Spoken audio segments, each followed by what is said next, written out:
The first time I watched the band and the football players walk through those gates, and here, I'm getting goosebumps right now. That's how exciting it was to me because I was jumping literally up and down. I've seen big, grand, great changes in our community because of athletics in itself tying into the opportunities in arts and academics. But there is so much buy-in within the school that is bleeding out into the community. I mean, Friday Night Lights has a whole different name to it. The stadium's packed, the student section is packed, and it's just a real big community feel. Well, to see the community, a community of 30,000 people, when on a Friday night you have, a couple thousand people show up, take everything and put it to the side and go do Friday Night Lights. I mean, it's a big deal. We're a big, small town. We have a lot of people, a very large city, but on Friday nights, it has the true feel of a small town. You can definitely feel an energy and enthusiasm that we haven't felt, in quite a few years around here. And so it's really helped them. They feel like they're representing an up and coming, fun school to kind of be at. And so that's kind of helped us in our competitions as well. They're truly invested into the athletic programs that we have. And you can see it growing not only on the field and the interest of the players, but also in the athletic facilities.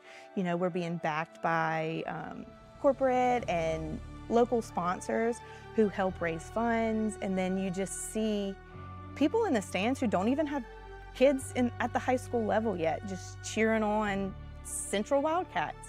And so it's a real cool thing to see. There's a correlation between high academic achievement as well as high athletic achievement. And so it's known that it's a commodity that needs to be nurtured in our city. Is a shift because of the excellence we're demanding. I believe in our community. I believe in our youth. I believe. Good band. Yeah. I mean, Central's okay. Had this probably got like 4 band teachers and a band director and an assistant band director.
Cross country. Some call it a sport, others call it a way of life.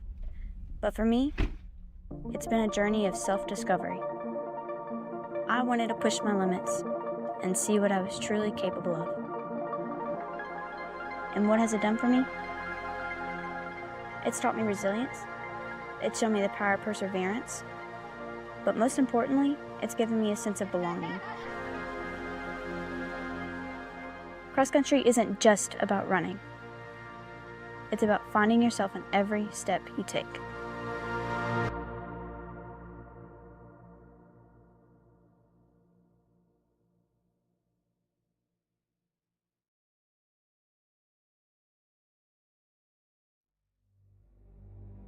Wildcat Stadium, the epicenter of the city of Central. A city known for toughness and grit. A city built on camaraderie and brotherhood. Under the lights of Wildcat Stadium, witness a community unite. For generations, the people of Central have come out in full force to support their Wildcats. Our traditions and roots are strong. We celebrate the legacy of all those who have sweat and bled in the maroon and white. We are proud of our past and passionate about elevating the future. There is a new era in Central High School football.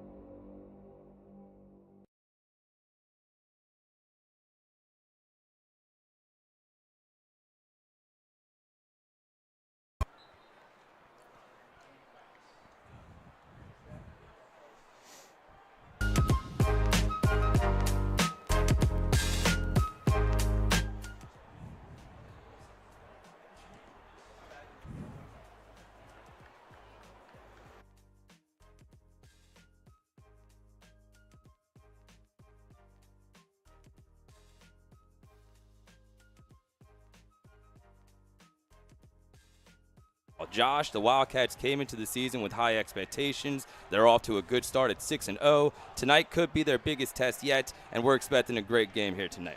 Yeah, look, great environment here at Memorial Stadium in Baton Rouge. You know, we got Catholic High School, always a really good team, really well-coached team, disciplined, and, of course, they have some guys that'll be playing at the next level, so it should be a really fun one, Mario. It should be a great game like the meeting was last year. Catholic pulled that one out 42-38. And this year, the Bears come into this game as the defending D1 Select state champions. They defeated Rummel, John Curtis, and Acadiana on their way to the state title. This season, Josh, they're 4-1. Their one loss came to U High in a really good game inside of this stadium, 27-21. However, they've bounced back since that game. They're coming off a 42-14 win against Liberty last week. They're led by head coach Hudson Fuller, who's in his second season. And at the moment, the Bears ranked number 7 in the LHSAA Select School Power Rankings. It should be another challenge for Central, like we said, arguably their biggest one yet. Yeah, absolutely. Look, it's going to be a great environment.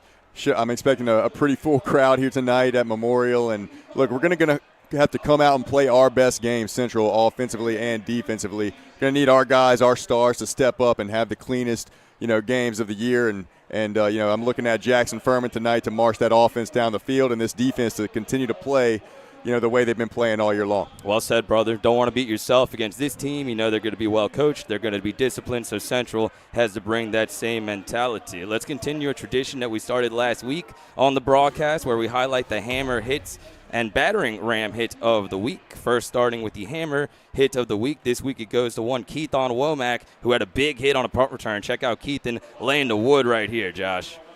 Keithon Womack, just kind of a do-it-all guy. Look at this hit. Boom. Just to finish the exclamation point on that kick, on that punt return. And, man, that guy, again, does it all. He catches, passes, runs, but you can see he's a physical wide receiver as well. Steven Rennell's been really effective in the return game this season. You see a little bit of Y right there. Meanwhile, our battering ram hit of the week, a.k.a. the champ of the trench, this week is Landon Crochet, who blows up the Woodlawn defensive lineman on this rep, and that is how you blow your man off the ball, Josh. Look at him run his feet right here. This is only a sophomore. Their coaches are really high on him. Just pad level leverage right there, gets underneath him and just drives him about 10 yards deep. That's what we need tonight out of Crochet. You know what they say about the low man. He Absolutely. Wins every time, and Landon definitely won that rep. Meanwhile, our play of the game from last week goes to Jaden Garnett on the touchdown pass here from Jackson Furman. Really good finish to this run. Josh wills himself into the end zone. Woodlawn 20. Joseph in the game behind Furman. Fake it to Joseph. Got a wide open Garnett at the 20. He's got it. He's inside the 10. He's at the 5. Lowering the shoulder. Bouncing off of contact and scoring.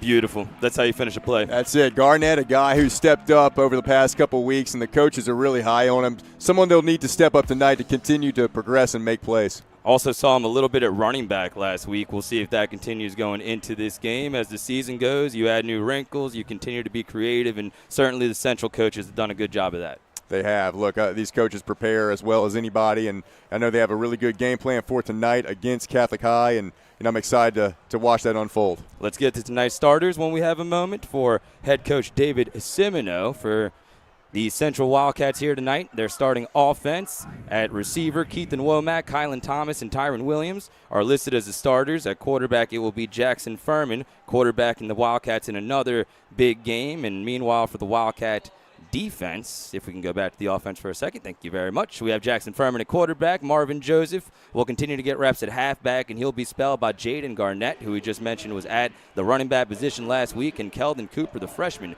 will continue to get some reps. The starting offensive line from left to right, John Cummings, Graham Harris, Landon Crochet, who's held down that starting center position, Braden Ringe, and Devin Reed. That's the starting offense for the Wildcats here tonight. Defensively, for Central, a group that's been playing really well as of late. In the secondary, it will be Caden Loop, along with Marvin Joseph, Stephen Rennell, and Blason Stoken. Alex Stewart, Jake Jarrow, KD Mays, and Mason Moore are listed as the starting linebackers here tonight. And the starting D-line from left to right, DK Mays, Connor Scott, Deshad Sheridan, and Scott Smith. It's a really good blend, Josh, I think, of youth and veteran leadership. Some guys have taken on bigger roles this season, and they've thrived in them. I think this is a big spot for Marvin Joseph especially, who's been counted on heavily by this team. That'll continue to be the case as the games get more important. And you don't want to put too much into this game. It is still the regular season, but it is a good challenge, and you can learn a lot tonight. Yeah, absolutely. You took the words out of my mouth, Mario. Someone you'll see tonight on both sides of the ball quite often is Marvin Joseph. He's only a sophomore. He's got all the talent in the world. I think SEC talent, as far as speed, body, and size and strength. And, he'll get a heavy load defensively, obviously, and being a full-time starter, probably about 25, 30 snaps on the offensive side of the ball. So, good one to keep an eye on. Before we hit a break here, let's talk a little bit about that last game. It was a 24-6 win for Central against Woodlawn. It's the first 6-0 start for Central, Josh, since 2019. The Wildcats are currently number 2 in the LHSAA non-select power rankings, and Jake Jarrow made a huge play in the second half of that game. A big lift for the Wildcats defense as he returned an interception, 22 yards for a touchdown. And defensively, it wasn't perfect. You lost contain a few times and gave up some big plays, but still a lot to build on, and offensively, you did enough to win the game. Absolutely. Well, first off, a much improved Woodlawn team that we saw last week against Central. Guys that came out, you can tell there's a lot of pieces that aren't quite there for Woodlawn, but they were scrappy, they were tough, they were pretty solid defensively. So wasn't a bad game by Central overall. Just again, a lot to grow on and places to get better, but I think overall a positive last week. And we saw some good individual efforts. Central defense yielded a touchdown or less in the 4th game this season. They'll definitely have to bring that effort tonight against a very talented Catholic offense. And defensively, Central recorded 12 tackles for loss, which is a lot in 4 quarters. DK Mays had 2 out of the Wildcats' 3 sacks. And we mentioned that touchdown catch from Jaden Garnett, which was our play of the week last week. I think that could be a significant moment in the season, Josh. You see how much you can get from Garnett, how versatile he can be, and how much of a weapon he could be for this team going forward. Yeah, we already touched on Garnett. Back to, I want to talk about DK Mays. He was everywhere last week. We're going to need that guy to step up tonight defensively, put a lot of pressure on this Catholic offense, and just going to be disruptive all night long. And, yeah, continue to see those young guys and newer guys, newer faces blossom in this offense. That's what we need. Furman needs that tonight. He needs to know that he can make a check down, watch his guy run 5-7 yards, pick up a much-needed first down, and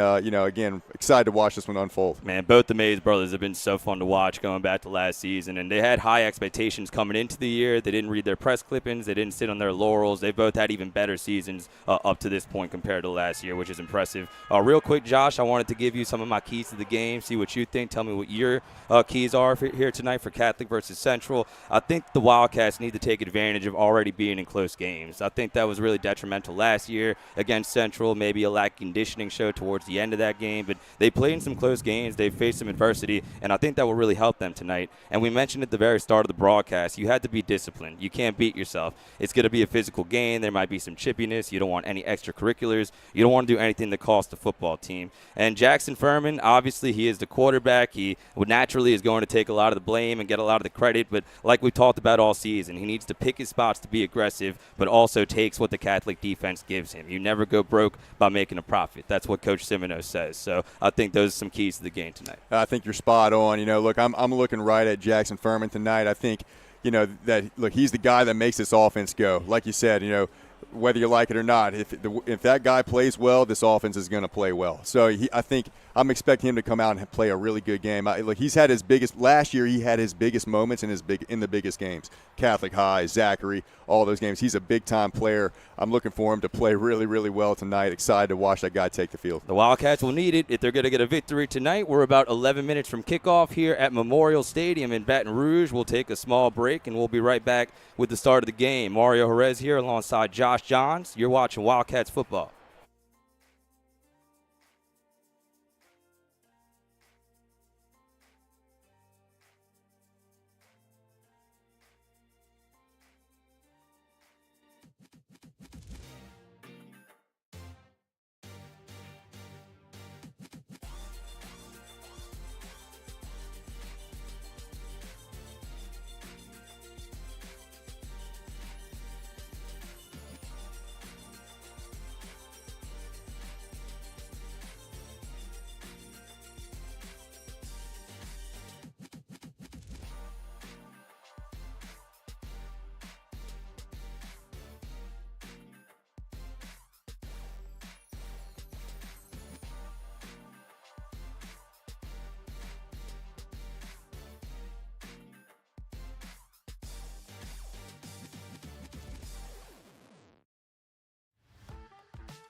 Greetings once again here from Memorial Stadium, and we're just moments away from kickoff between Central and Catholic. The Wildcats come into this one undefeated as the visitors, 6-0 record. Meanwhile, the Bears come into this one 4-0. A big spot for both teams, as I'm Mario Jerez alongside Josh Johns. We await the coin toss in midfield to see who will get the ball first here. And Josh, the start of this game will be important, especially on the road.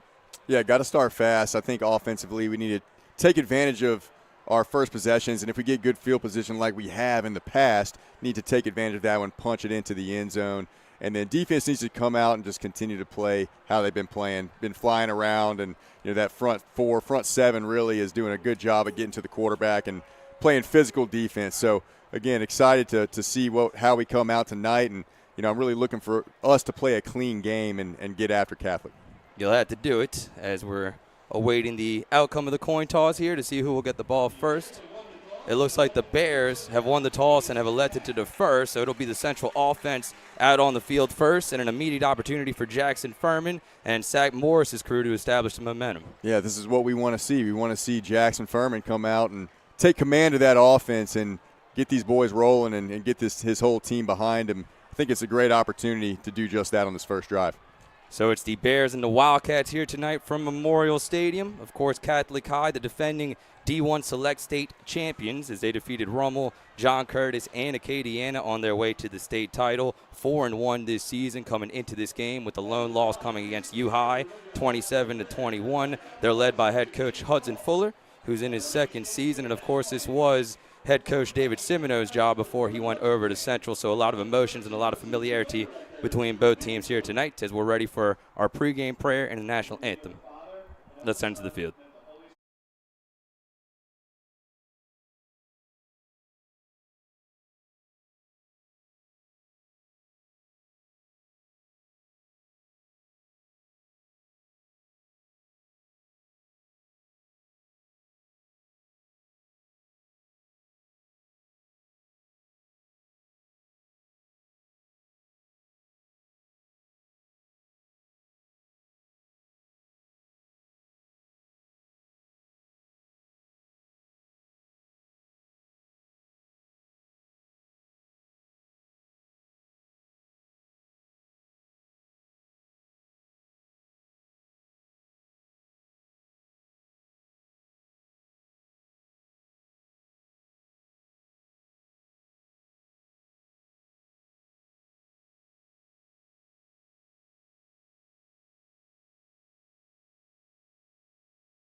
God bless America. Let's play some football under the Friday night lights. Central versus Catholic in a big one here from Baton Rouge. And Josh, if this is anything like last year's game, this is going to be very entertaining. That one went down to the wire. It was a great start for the Wildcats. They kind of ran out of gas in the second half and down the stretch late in that game. Special teams also made a big difference. Central was 0 for 8 on extra points, so certainly you want to clean that up for tonight's game. Yeah, last year we felt like we had them and started fast, and they were able to throw the final punch there and take the W back to Catholic, and went on to win the state championship. Catholic did, so that was a pretty dang good team, and kind of showed you where we were, what our capabilities were last year. And with Jackson Furman coming back, both the Mays brothers and a ton of those guys returning from last year, we're in a good spot to contend this year, and this is a big test for us. Mario, looking forward to it. So it'll be the Wildcats receiving to start this game. Jude Chamberlain, or Sean Perrette, the senior kicker, has it on the tee. Rennell back deep for the Wildcats, and we are underway here from Memorial Stadium in a big one between Central and Catholic. Here's the return for the Wildcats. Out to the 10, out to the 11-yard line. A nice play on special teams to take down Stephen Rennell. The hit was laid by Wilson Landry or Pearson Kamush. Not sure which number 3. Either way, 1st and 10 for the Wildcats to open the game. Just good coverage right there down the field on Catholic High special teams kick team there, and just ran their lanes and didn't let Rennell get outside. Now let's see if Furman can take the ball here deep at the 10-yard line and march these guys down the field. So here comes the Wildcats offense to start the game. Jackson Furman threw a touchdown, also had a rushing touchdown in the win against Woodlawn last week. That was a 24-6 victory for Central. Credit the Wildcats for not looking ahead to this game, but like we said, the start of this one will be paramount, especially on the road. Jackson Furman in the shotgun to start things off. 3 wide receivers on the field. First play of the ball game. Here's Jackson on the designed run. Has a little space to his right. Is taken down around the 14-yard line. Good team defense by the Bears. Nice penetration along the defensive line, and it will be 2nd and long for the Wildcats. Yeah, didn't get too far on that one, but you know what? Positive 3-4 yards, I'll take it. You know, the pitch man was covered up on that option, and Jackson Furman made a quick call, turned it upfield, and made something positive out of it. So the Wildcats playing a 2nd down here on the first offensive possession. Catholic so far 4-1 on the season. It looks like they may have called a penalty there. I didn't see the flag, but not sure if that was a false start or blew it dead or a hold there. Nonetheless, marches back to the 5-yard line. So that'll make things harder for the Wildcats. 1st and 15 now in the shadow of their own end zone. Jackson Furman in the shotgun and another stoppage of play. Coach Semino on the field looking frustrated. And some confusion for the Wildcats. Look like they will use their first timeout with 11:36 left in the first quarter. Yeah, not exactly how you want to start if you're Zach Morris in this offense. Like you said, a little bit of confusion, penalty on the first play. Don't need to make it any tougher on yourself. You're already facing a good team that's very disciplined, and they're going to make you earn every single yard. So starting on your 5-yard line, not ideal, but, you know, still in a good spot. Still, you know, have 3 downs to can convert this first down and extend this drive. So the Wildcats get the ball first, but they bat themselves up all the way inside their own 5-yard line, and we've said it a couple of times already, but the start of this game will be so important. That's how the Wildcats gave themselves a chance in last year's game. They built a double-digit lead before they kind of ran out of gas in the second quarter, but now that you're the road team, you definitely do not want to fall behind. No, never a good thing to start off kind of how they are now, but again, look, they have the guys on offense to make plays, and that's what they're going to have to do tonight versus a really good defense. Well said. 1st and long for the Wildcats. Backed up all the way to their own 5-yard line, facing a Catholic defense that gave up just 14 points last week against Liberty, a rather unorthodox Liberty team that does not punt, does not kick, goes for every 4th down, and the Wildcats will see them later this season. I guess that's one way to do it. Several ways to skin a cat, I suppose. 1st and 15, rough start for the Wildcats here as they put themselves behind the sticks after a penalty. Really good showing for both schools. Of course, these Central fans made the short trip to support their team, and the Catholic fans always showing out for their home squad. Not sure what they're still discussing here.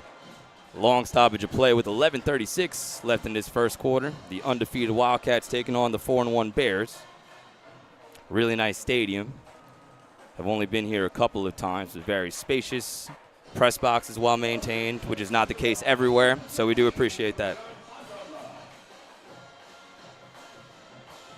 Still waiting for the second play from scrimmage as the Wildcats play a 1st and 15. Head coach David Semino back in his old stomping grounds. Spent multiple years here and won the 2021 state title for the Bears.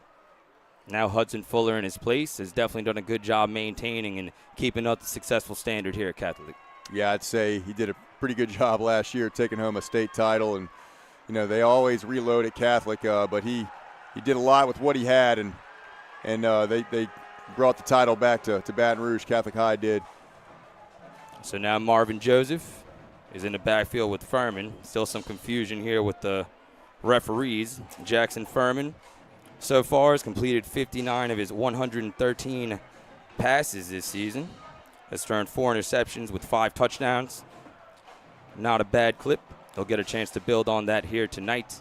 And he played really well in this game last year, Josh. We'll see if he can have a repeat performance. He did. You know, he played well in the big games last year. He's kind of a gamer type guy, and, you know, he comes out and he's going to perform when the lights are the brightest. And, man, I'm really hoping that's what happens tonight. The Central offense needs him to be at his best versus a really, really good Catholic defense. And the sophomore Marvin Joseph, who just came into the game, is Central's leading rusher coming into this one. 316 yards and 7 touchdowns on the season. Looks like they're going to pick up the flag now after all of that. At least that's what he signaled originally. Looks like they'll walk it up here 5 more yards. Back to where we started. Yeah, it looks like Semino's on the field and was petitioning and arguing that it was not a penalty and seemed to have got his way there. So that's positive news for the Wildcats. That may have been an instance where they had to look up something in the rule book because that took a while.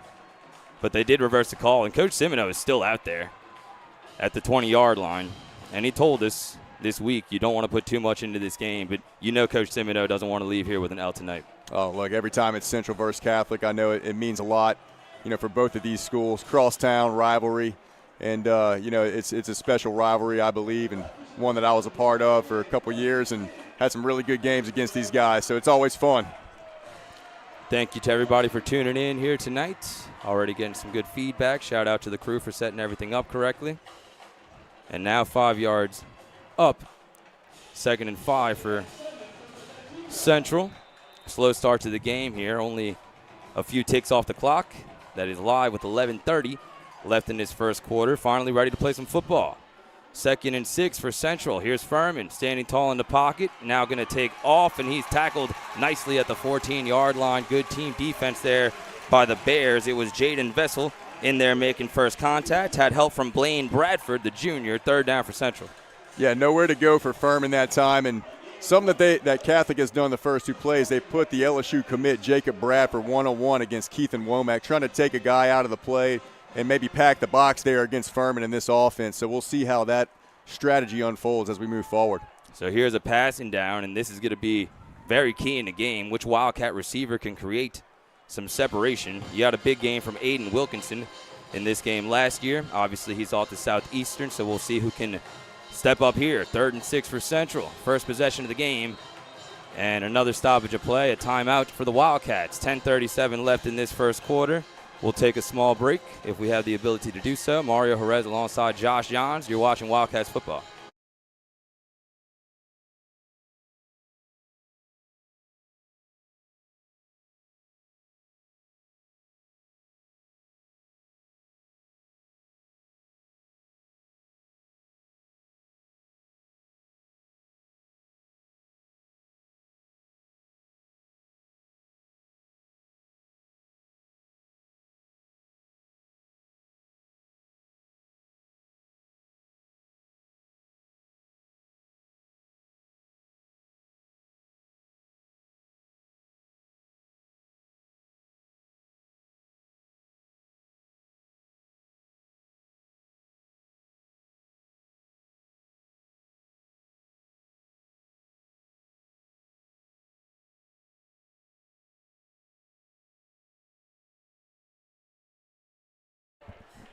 So the Wildcats now with 2 timeouts remaining in this first half. They wanted to talk things over.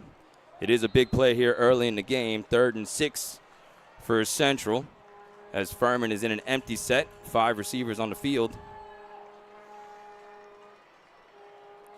Furman in the pocket, has a lot of space, instead lets it go, and it's slightly behind Keithan Womack. Looked like Jackson could have ran for a first down if he chose to do so. Decent coverage by Blaine Bradford. The throw well behind Womack. 4th down Central.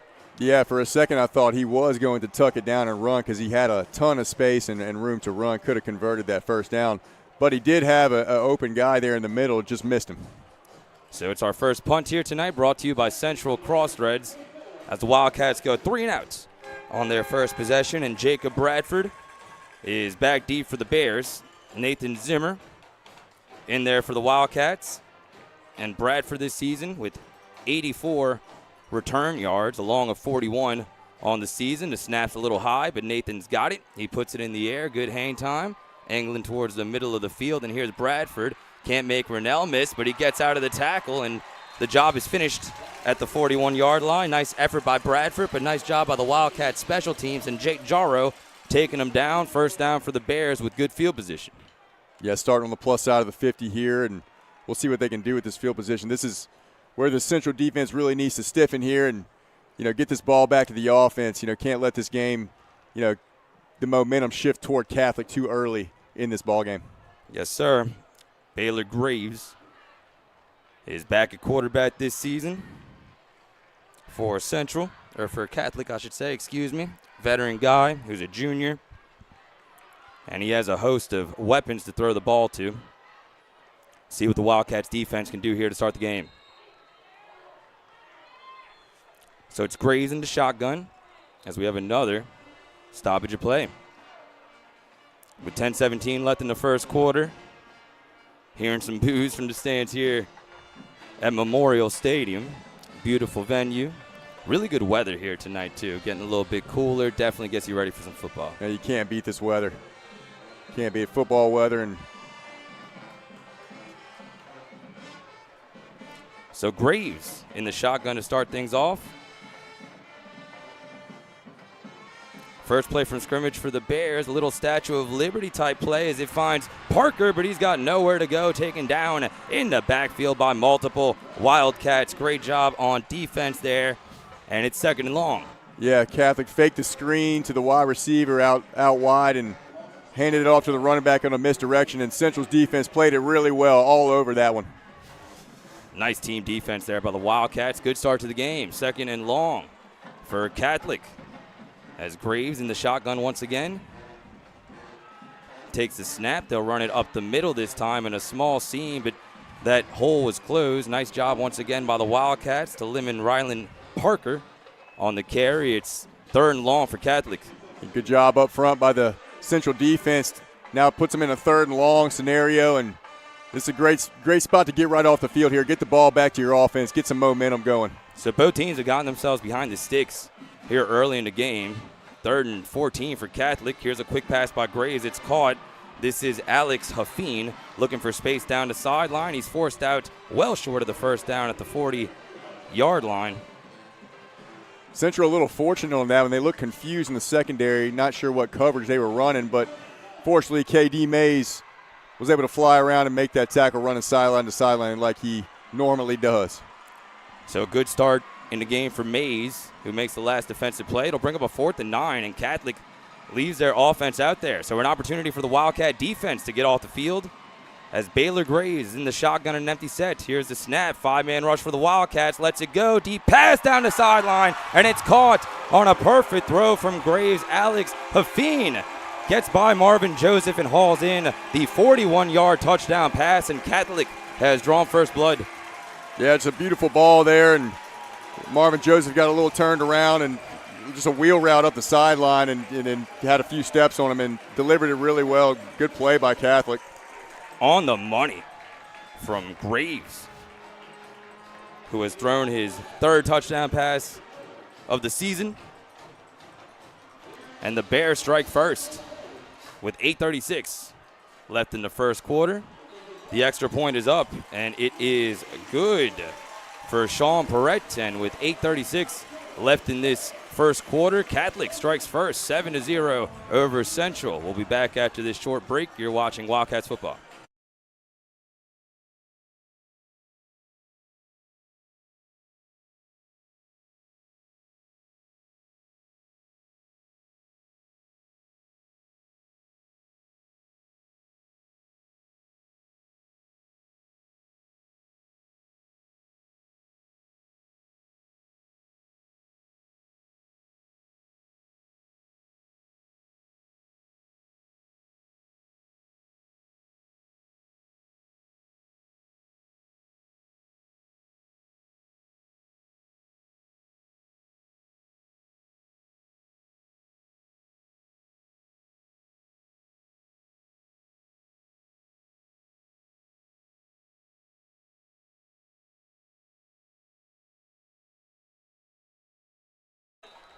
So Catholic strikes first on a 41-yard touchdown pass.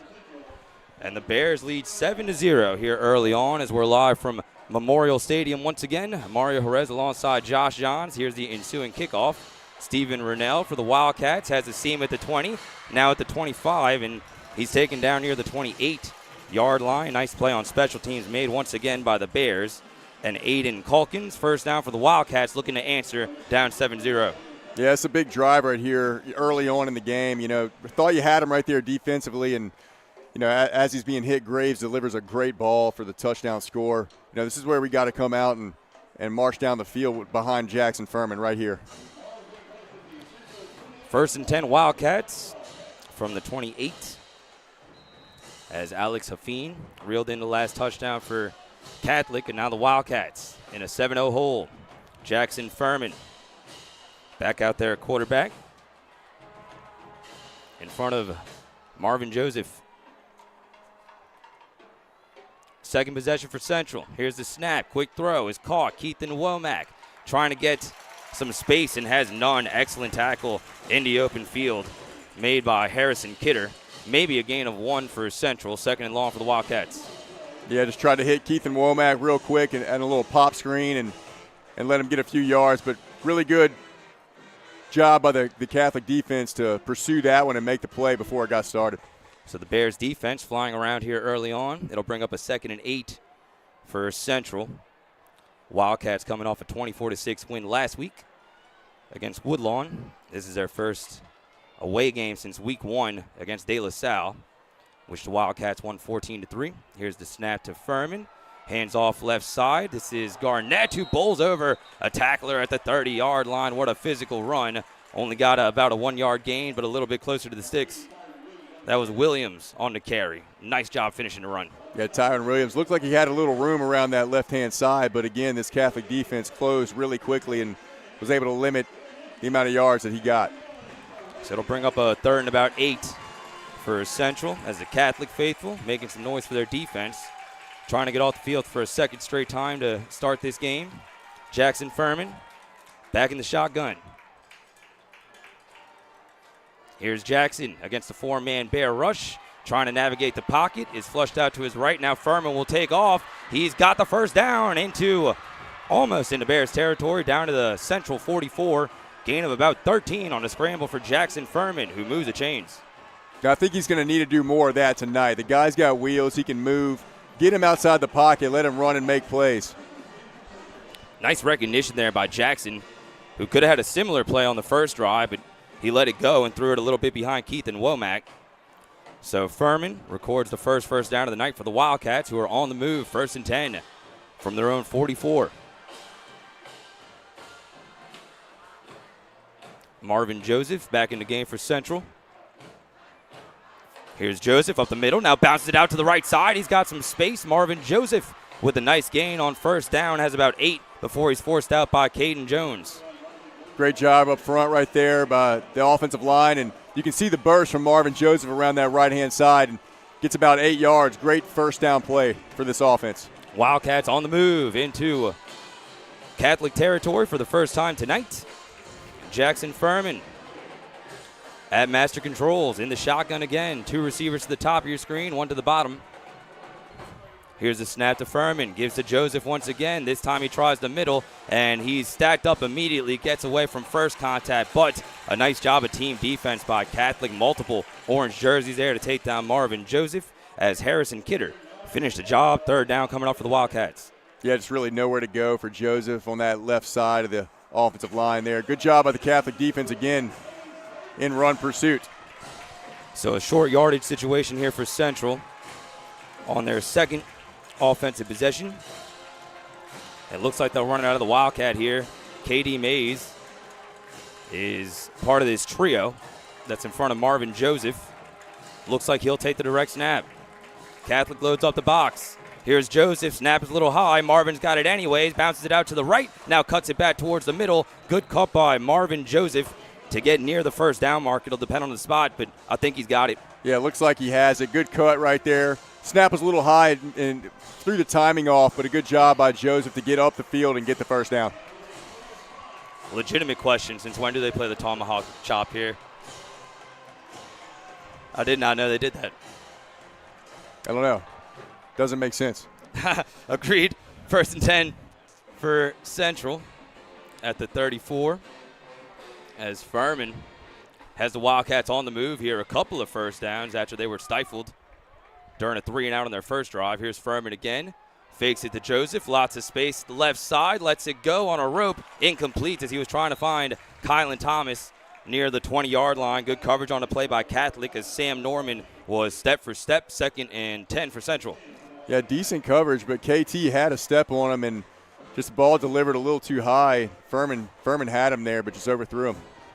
5:19 left in this first quarter. It's Catholic 7, Central 0. Wildcats on the move into Bears territory as Marvin Joseph has popped for a couple of big runs on this drive. Marvin, the leading rusher for Central this year. However, Keldon Cooper is currently in the game behind Jackson Furman.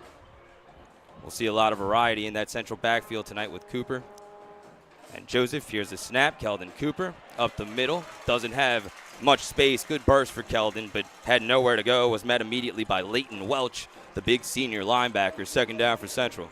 Yeah, Keldon Cooper, a guy who's got some touches this year. He's only a freshman, and they really like what he brings to the table. But that time, Catholic's front four right there really stuffed it and didn't allow him to get going. Bring up a 3rd down for Central. 3rd and about 9. Need to get to the 36-yard line here to keep this drive going. Depending on how much closer they get, might be 4-down territory for Coach Semino. Furman takes the shotgun snap, a pump fake, stands tall, lets it go. Dangerous pass into double coverage is incomplete. A little high for Kylan Thomas at the 30-yard line. Good coverage on the play by Catholic. Leighton Welch was in there with Ian Locklear. 4th down for Central. Yeah, Catholic had that one covered up pretty well. Looked like a too-high safety shell right there. Furman tried to fit it in a really tight window, and fortunately that pass was a little high and fell to the turf. So the Wildcats do some good things on that drive. Might have an opportunity to flip field position, but the drive stalls at the 45, and Nathan Zimmer is back out there to kick it away. Jacob Bradford, who recently committed to LSU. Back deep for Catholic. Snap is way high. Great job by Zimmer to control it and gets off a booming punt towards the middle of the field. It'll take a bounce at the 5 and into the end zone. That was an excellent play by Nathan Zimmer to save potential disaster. Yeah, he got up there and snagged that one, and, fortunately for Central, he's a pretty tall guy and was able to come down with it, get it off, and, at least Catholic will, bounce through the end zone, but at least Catholic will start at their 20 rather than some type of disaster going the opposite direction. That last punt was brought to you by Central Cross Threads as Central trails here 7-0 with 4:28 left in this first half. The Wildcats received to start this game, went 3 and out, and Catholic answered with a long touchdown pass from Graves to Hafeen. And now the Bears looking to build on their lead. Got to stand pat here if you're the Central defense. Yeah, they looked a little confused the last drive. That was something, even though they had a 3rd and long, they need to get their feet set and play good defense like they know how, just like that. And it's a host of white jerseys on top of the tailback. Looked like Mays made first contact against Ryland Parker, and that's exactly what you were asking for, Josh. Ask and ye shall receive. Well, I mean, half the battle on defense is knowing the play, getting lined up correctly, and they didn't look like they were lined up correctly the entire last drive. So get set, get ready to go, and play good defense like they've done all season. So it's Graves in the shotgun once again.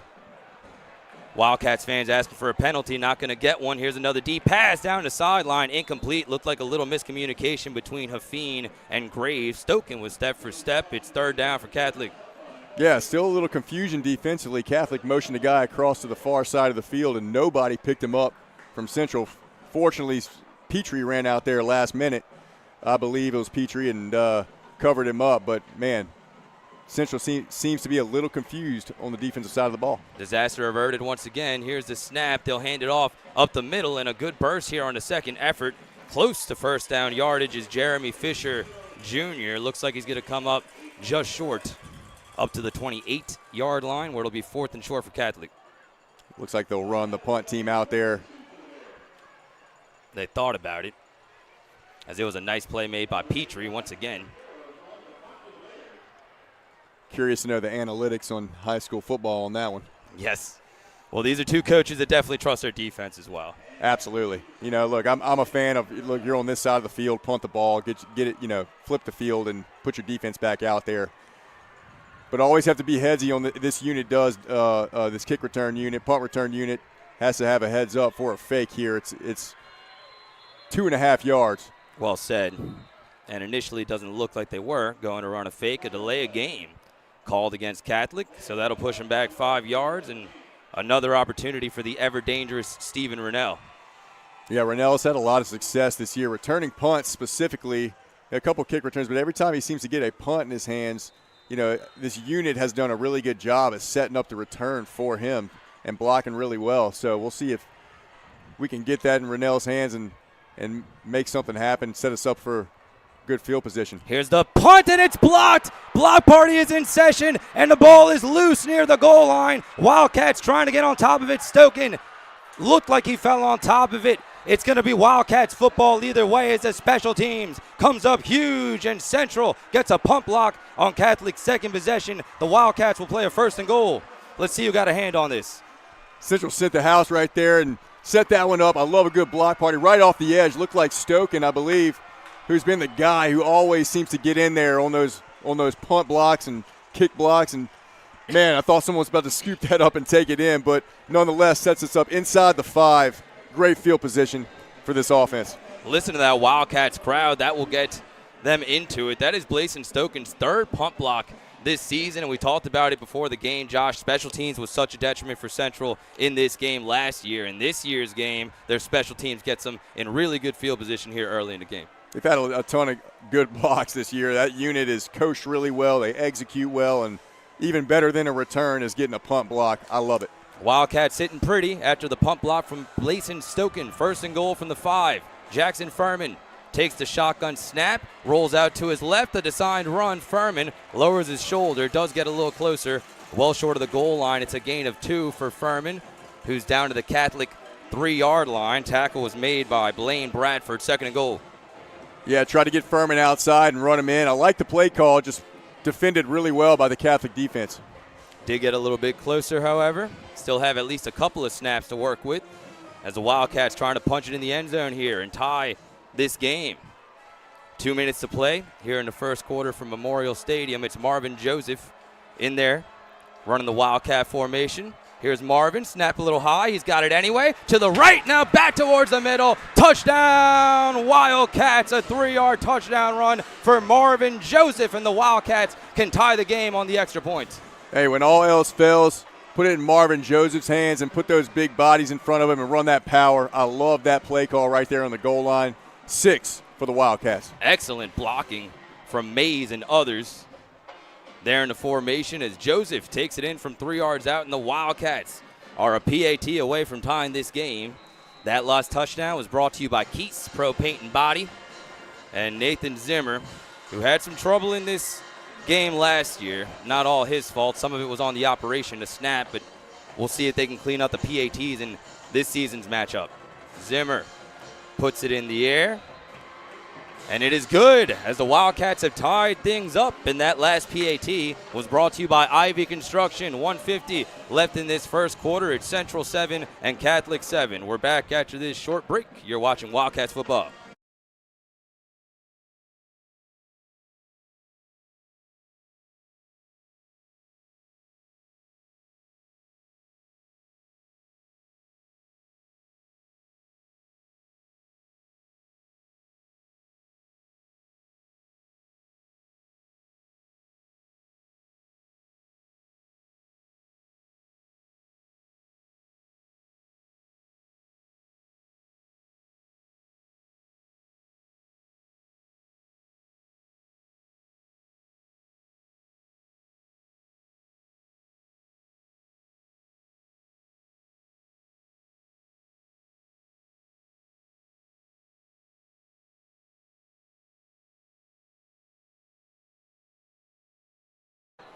And the Wildcats have tied things up here from Memorial Stadium.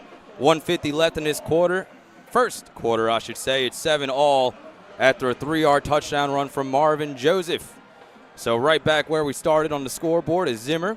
Has it on the tee for Central, puts his boot into it, and puts it in the end zone for another touchback. 1st and 10 for Catholic, trying to respond after Central responded to their first touchdown. Yeah, you see what special teams can do for you, and it's huge right now for Central. They've done a really good job all year with blocking punts and returns, and Zimmer's done a really good job in the kicking game. So, that's going to be a difference tonight, is to watch those special teams units and see how they perform. So Central gets a big punt block on Catholic's second offensive possession. The Bears got into the end zone on the first, but Blason Stoken comes up big, set up the Wildcats 1st and goal from the 5, and 2 plays later they put it in the end zone. Now the Bears take over once again. 1st and 10 from their own 20. Baylor Graves leading the way again. Here's a play fake. He's under some heavy pressure but gets away the pass, and it'll be a good gain for the Bears on 1st down, as Graves was feeling some heat, but he still completed the pass, and it was Amari Clayton making the catch. 2nd and short coming up for the Bears, who will go no huddle here. Here's Graves, another quick pass. It's caught, this time a block and some space down the sideline, now back towards the middle of the field. It is Cohen LeBlanc making the big catch and run all the way to the Central 30, or all the way to the Catholic 46. Yeah, it looks like Catholic found something against the Central defense, ran the same play twice, screens on the outside, and had a lot of room, a lot of blockers in front on that last play. Cohen LeBlanc on the big game for Catholic. Now Graves back in the backfield. Here's the snap, handed off to Parker up the middle, and he's got nowhere to go. He was into the waiting arms. That was Jaden Miles on the handoff, who was taken down by Mays and other Wildcats. 2nd and about 6 coming up for Catholic. Yeah, about 4 yards right into the teeth of the defense right there. Not a bad gain on 1st down. That's where Central's defense needs to step up and get off the field. See if they can keep up with this Bear tempo as they've been going no huddle here.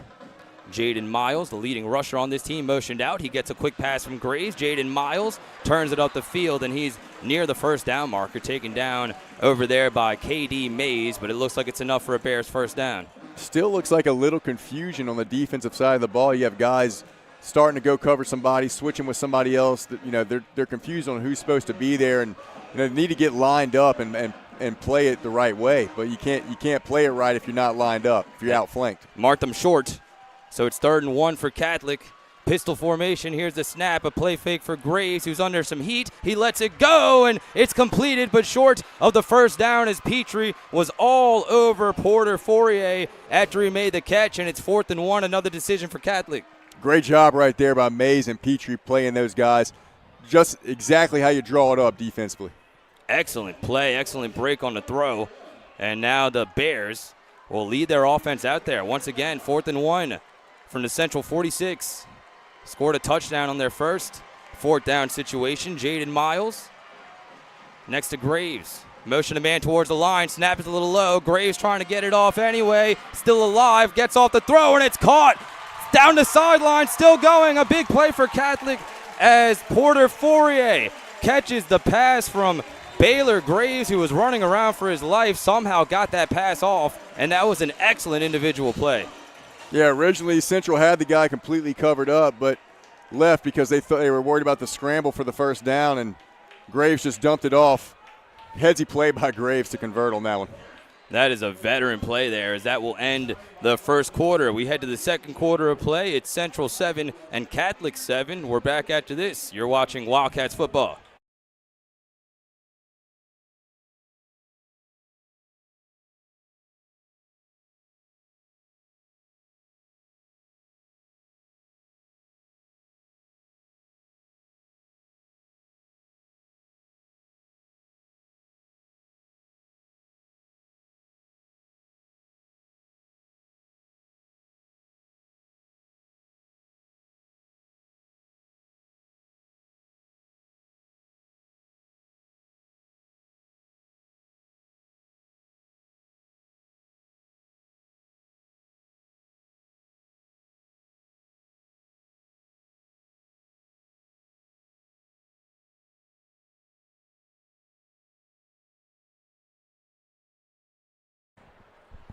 We are just about set for the 2nd quarter of play here from Memorial Stadium. It's Catholic on the move after they just converted a 4th and 1. Excellent scramble drill by Graves, who found Poirier for the big 1st down. Now the Bears on the move, 1st and 10 from the Central 29. Here's the snap to Graves, hands off to Parker. Big hole for Parker, who now bounces it out to the right side. Another good game for the Bears on first down as Ryland Parker shows off the speed and the athleticism. First down for the Bears. Once again, problems lining up for the Central defense. Guys running around with their hands up and not knowing who to cover up. Interesting formation here. All 5 receivers to the bottom, but it's a designed run for Graves, who's into the second level. And Baylor Graves down to the 11-yard line of Central, close to another Bears first down. And a lot of window dressing so far for this Catholic offense. Yeah, adjustments are going to need to be made. A lot of these guys, you can tell, they just don't know where exactly to line up, and seems to be working out for Catholic right now offensively. Parker back in the backfield with Graves. Here's the snap. It's Parker taking a handoff up the middle, then bounces it out to the right side. It's a good game, but that looked like a touchdown-saving tackle by K.D. Mays at the 6, first and goal for Catholic. Yeah, had a nice hole there, closed up pretty quickly, but still got 3-4 yards on it and moving the sticks. Here's Graves, the signed run. At the middle has a big hole. He stumbled at the last second, which may have put him short of the end zone. One ref says touchdown. The other one says short. We'll see what the final determination is here. Looks like the far side ref got overruled, and it'll be second and goal for Catholic. Here comes the tempo once again. Graves in the backfield with Ryland Parker. Here's Graves taking it himself up the middle. Looked like he got in on first view. No signal just yet, and they'll mark him short. Okay, looks like it'll be third and goal for Catholic. Marked him short. Not sure who that was on the tackle, but somebody beat their guy to the inside, made a really good play. Able to corral the quarterback before he got in the end zone. A lot of bodies down there. Now the Bears on a third and goal. It's a direct snap to Miles, looking for room right side, and this time Jaden Miles is in the end zone. Touchdown for Catholic. The Wildcats made them work for it at the very end, but Catholic punches it into the end zone to take their second lead of the game. No, it's a really good drive right there by the Catholic offense. They had Central guessing, where to line up, and they're running a bunch of different sets out there, kind of confusing this Central defense, and, it marched right down the field. Good job by that offense.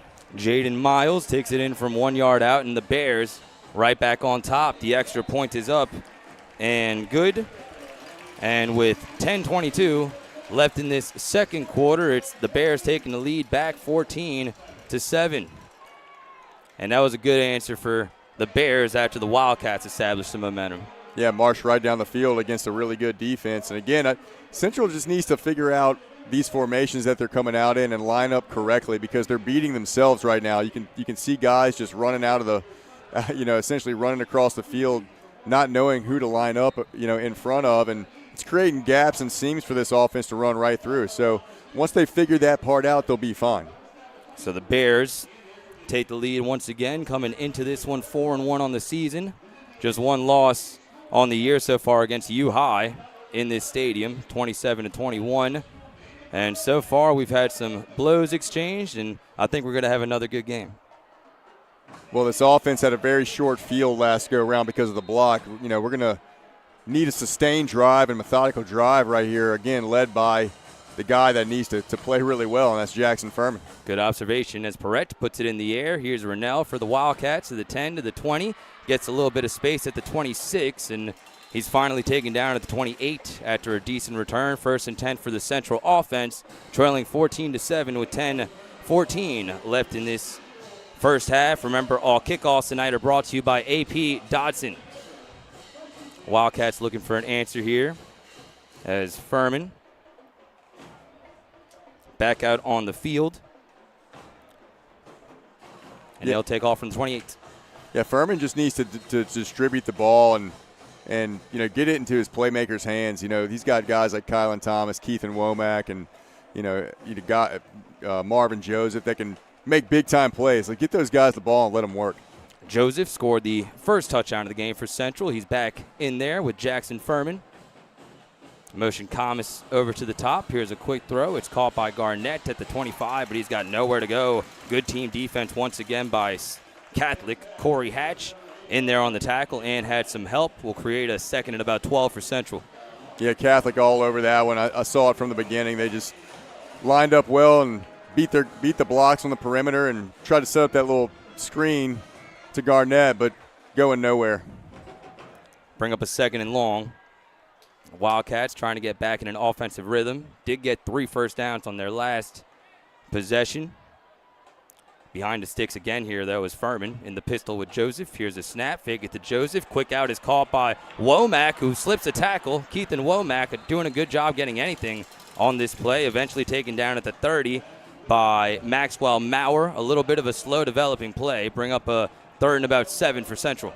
Yeah, not a bad idea to get the ball out to Keithan Womack quickly. And, ball was a little high, but he got the ball in his hands and made something positive out of it. Now it's 3rd and 8. It's a big play early on in this game in the second quarter. Wildcats in a 7-point hole facing a 3rd down situation here as the Catholic fans making some noise for their defense, and Hudson Fuller sprinting over to the referee to take the Bears' first time out here in the first half. 8:57 left in the second quarter. It's Catholic 14 and Central 7. We're back after this short break. You're watching Wildcats football.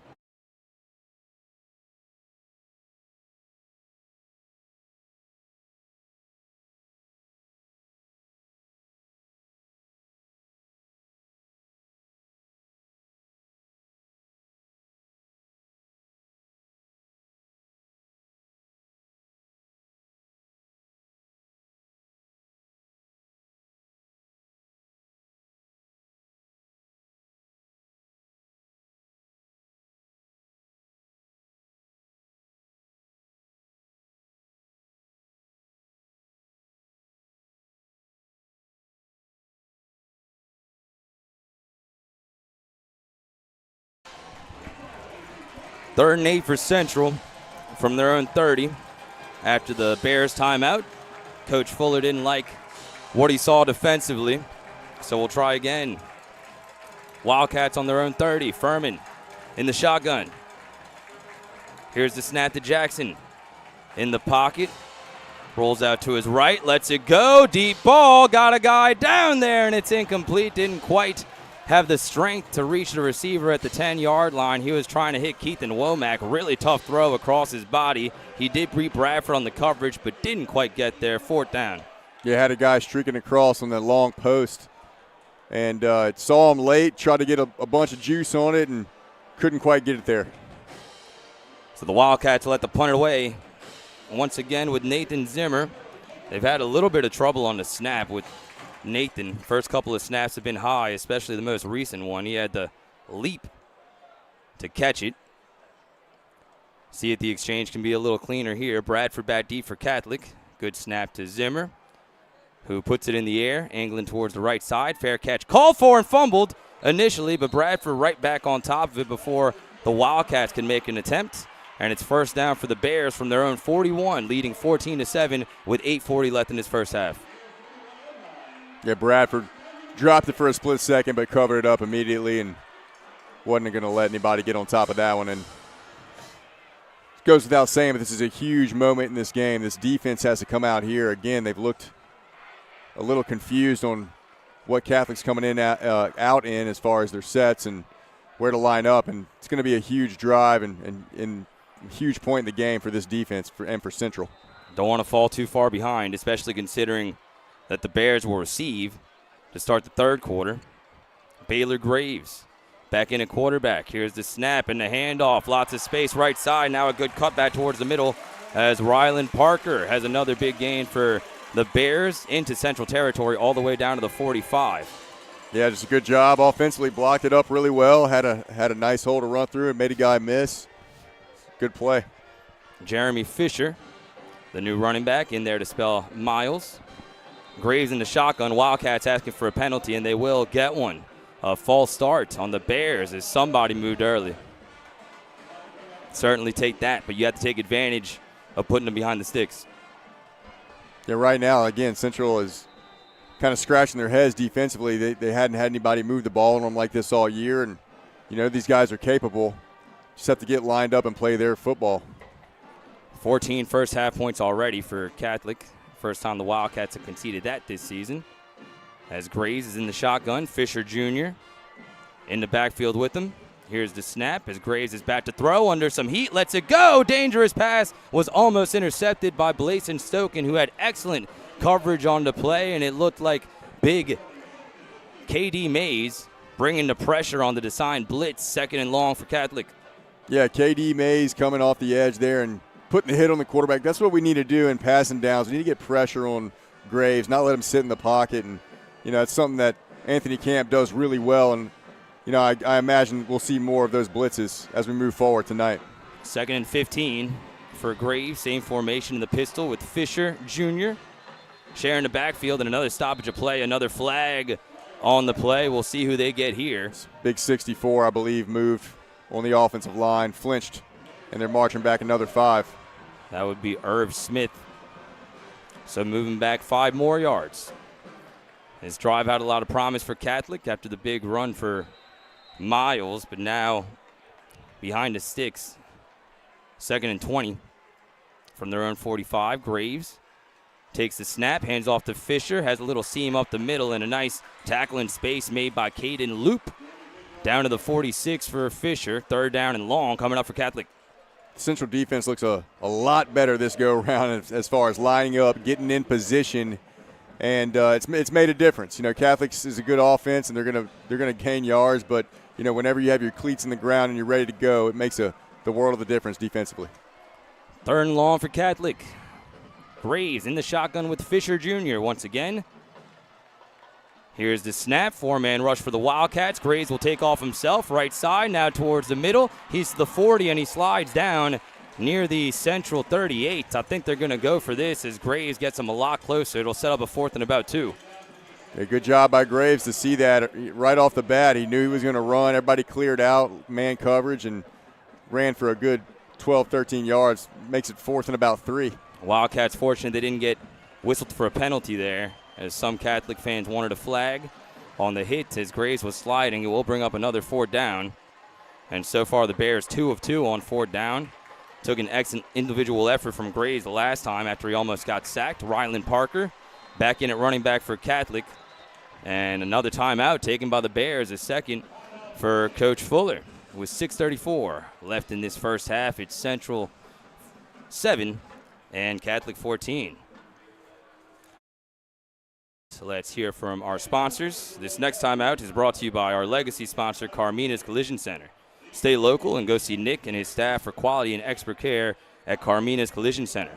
We'd also like to recognize these maroon level sponsors: A&B, General Plumbing, Bank of Zachary, CAS Roofing and Advising, D&L Electric, and Davis Law Firm. Thank you for all your support of Wildcats football. Bears playing a 4th and 3 from the 38-yard line. There's 6:34 left in the first half from Memorial Stadium. Mario Jerez here alongside Josh Johns, former Wildcats and LSU linebacker. Here comes another big play. Josh, so far the Bears 2 of 2 on 4th down. It's a short yardage situation. We'll see if the Central defense can step up. Yeah, with 6:34 left in the second quarter, I'd say this is a big moment in this game. Momentum-wise, Central needs this as far as a stop. If Catholic converts here and marches down the field, that's going to be big for the momentum of this game. So this is a huge, massive play in this game at this point in time. 4th and 3 for the Bears. Ryland Parker is in at running back. We've seen carries by Miles, Parker, and Fisher on this drive. Big play, 4th and 3. Graves takes the shotgun snap. The play fake. Graves will keep it himself. They had him initially, but he breaks free and gets into the second level. Another excellent individual effort by Baylor Graves, who's finally tackled by Rennell at the 33. Another 1st down for the Bears. Yeah, it looked like a read option. He pulled it, and Central was there, had everybody covered up, but just didn't make the play. Here's Graves once again. Quick throw is caught. LeBlanc looking for a block near the sideline. Nice pursuit and a nice tackle made in space there by the Wildcats, and Rennell 2nd down for the Bears. Yeah, actually a really good play on the perimeter there by Rennell. Was able to get off his blocker, and even though they got positive yards, made the play because he was out there on an island. Catholic 3 for 3 on 4th down so far. Have extended some drives. Here's the snap. It's Parker left side on the stretch play, looking for a block. He's got some room. He's into the second level, and he can't shake loose of Jake Jarrow. Excellent run by Ryland Parker down to the 22. Another 1st down for the Bears. Just good job run blocking by the Catholic offensive line. They've been able to open up some holes against this defense for this entire first half, and they're kind of having their way right now. Graves in an empty set. He is a threat to run. Already doing a lot of damage with his legs in his first half. 5 receivers out on the field. Here's the snap to Graves. Stands tall in the pocket, lets it go, middle of the field, a nice snag, in stride and into the end zone. Touchdown for Catholic, an excellent throw made by Baylor Graves. And the Bears have extended their lead. An excellent job on this catch. Check out the concentration as Graves put it right on the money, and an excellent individual effort by Chase Cathy, the senior wide receiver. Yeah, it kind of just looked like some miscommunication in that secondary. Safety corner was expecting the safety to come down and play that a little tighter, and Graves saw that open window, put it right on him, and great catch and finish by the wide receiver. First touchdown of the season for Cathy as the extra point is up, and it is good. 5:17 left in this first half. It's the largest lead of the night so far for Catholic. The Bears lead the Wildcats 21-7. We're back after this short break. You're watching Wildcats football.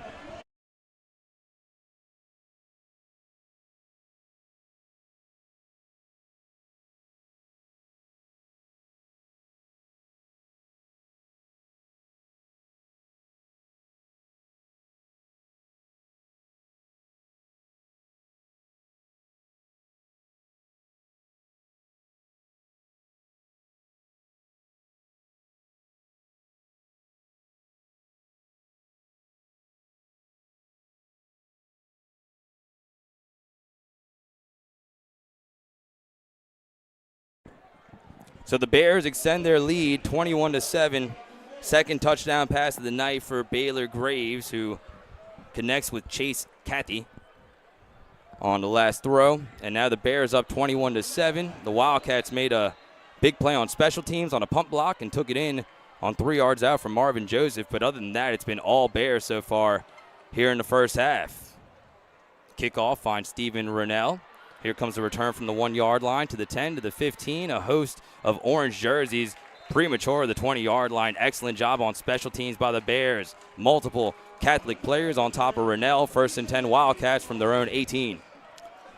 Yeah, Mario, as you mentioned, it's been pretty lopsided to start. I mean, besides that pump block and very short field, it's been all Catholic.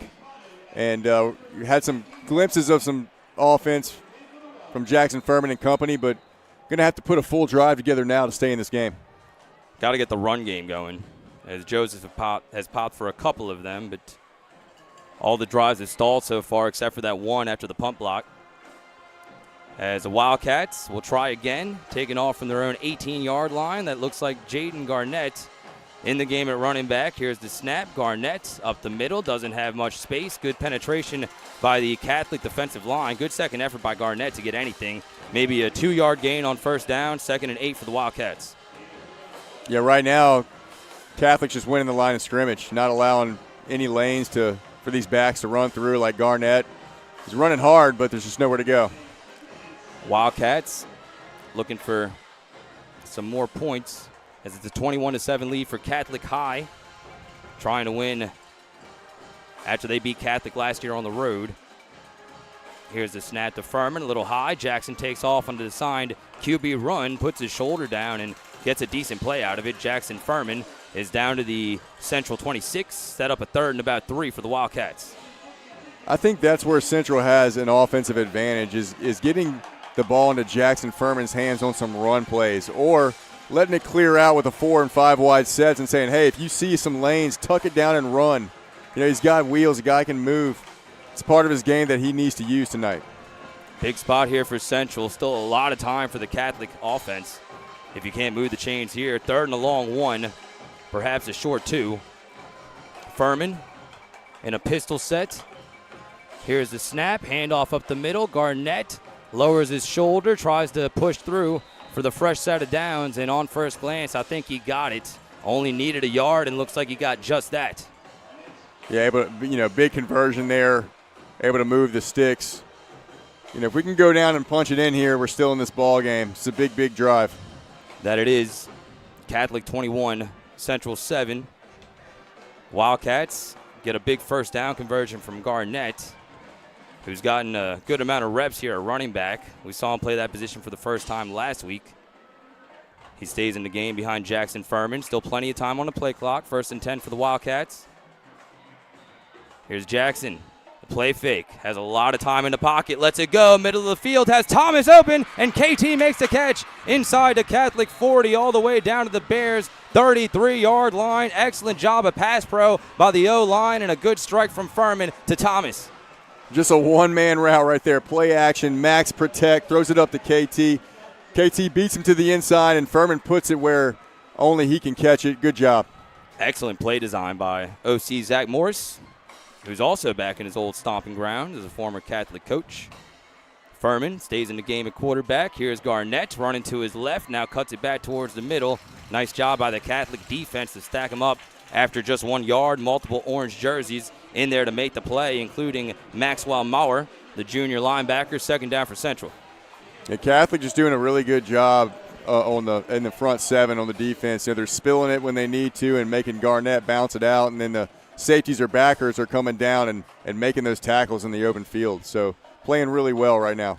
Central having a lot of trouble getting to the second level on these run plays. Furman takes the snap, hands off to Joseph, middle of the field, bounces off a tackle, but he can't bounce off a second. Nice job by Catholic and Caden Jones, who came in to finish the job. Third and about 10 for the Wildcats. There's nowhere to go, right up the gut for Marvin Joseph. Looked like he ran to the back of his own guy, and every hole plugged up there. So a third down situation. You could get a little closer and keep the offense out there. Don't necessarily have to get it all here. Nonetheless, a big play. Clock live with less than 1:40 left in this first half. The Bears will receive to start the third quarter. So a big spot for the Wildcats here. Furman all by his lonesome in an empty set. Jackson trying to take off right side, slips a tackle inside the 25, and he's down to the Bears' 25-yard line officially, a little short of the first down. Fourth and about 2 coming up for the Wildcats. You know, I wasn't sure if that was going to be a design run for Furman, but it was a set where I thought he was going to try to run that one. So I like the play call. We'll see if – looks like they're bringing out the jumbo package here with Marvin Joseph going to receive the direct snap in the Wildcat, see if they can get a couple yards, keep this drive moving. Need to get to the Bear 18 to move the chains. Catholic still has 2 timeouts that they could stop him. Marvin Joseph in the Wildcat. 3 lead blockers to his right. Snap is a little high. Here's Joseph up the middle. Got hit near the line of scrimmage and can't push through for the first down. He is stopped well short by multiple Bear defenders, including Harrison Kidder, who's had a whale of a ball game here in the first half, and the Bears take over from their own 25. Yeah, tried to run a counter back the other way, and just Catholic snuffed it out. Got a lot of penetration off the defensive line and hit him in the backfield. Wasn't able to convert. Unfortunate. The Wildcats had a pretty good drive going. Great throw from Furman to hit Kylan Thomas. It looks like they are a little gettable in the secondary if the pass protection can hold up, but it definitely hurts not getting any points there. Yeah, I mean, that's kind of been the story of this offense all year. They'll put great moments together on drives, some good drives, but it seems like they can get down in the red zone and just hadn't been able to finish like they need to. So, you know, credit the defense right there of Catholic for the stop, but, you know, probably, you know, could have executed a little better offensively. Baylor Graves still has 2 timeouts to work with and 50 seconds. Here's the snap. Quick throw is caught. And with a block down the sideline and some room once again, Cohen LeBlanc, who's had a couple of big catches in this first half, all the way down to the 37. It's a good block on Mason Moore right there. One of the wide receivers for Catholic on the perimeter was able to spring that one free. We got to be able to fight off those blocks and make the play. That stops the clock with 44 seconds. Here's Graves rolling out. Throw to the middle of the field is caught. Once again, he connects with Chase Cathy, who had the touchdown reception not long ago. Set up a 2nd and 4 for the Bears, who go no huddle once again. Still 2 timeouts for Coach Fuller, but they're under 30 seconds. Here's a quick pass. It's caught, and some room for Parker right side. Made one Wildcat miss, makes another one miss, and is finally dragged down at the 48-yard line. Ryland Parker gets another first down for the Bears, and there's 19 seconds left on the clock as it stops momentarily. Clock live again. Excuse me, Josh. 12 seconds left on the clock. Here's Graves. Quick throw. Caught. And out of bounds at the 49. Another reception for Cohen LeBlanc. Yeah, we'll give them that all day. Got 3-4 yards on that out route against KD Mays. And 7 seconds, I imagine they're going to maybe do that one more time and throw it deep or throw it deep right here. So Could have definitely saved some more time, let a lot of clock run out. So 7 ticks to work with for Catholic. Can still stop the clock if they get it to the middle of the field. Baylor Graves in the shotgun by himself. Probably at least a couple snaps to work with. Here's Graves, 5-man rush for the Wildcats, and a comeback route is caught. Did he get a foot in bounds? The referee says yes. A nice adjustment by Amari Clayton, who makes the snag, and the Bears will get one more snap. Yeah, I imagine they're going to throw it up into the end zone. Central will be running the prevent here, and Catholic's going to see if they can get one. They're going to kick a field goal. Sean Perrette. Wow. Who just got an offer to Millsaps University earlier this week. Undoubtedly, this would be his career high, as he'll try from 56 yards. Left hash mark. Wildcats have already blocked a punt in this game. See if they can create some pressure. And a timeout called by, it looks like the Bears, as that kick had a lot of distance.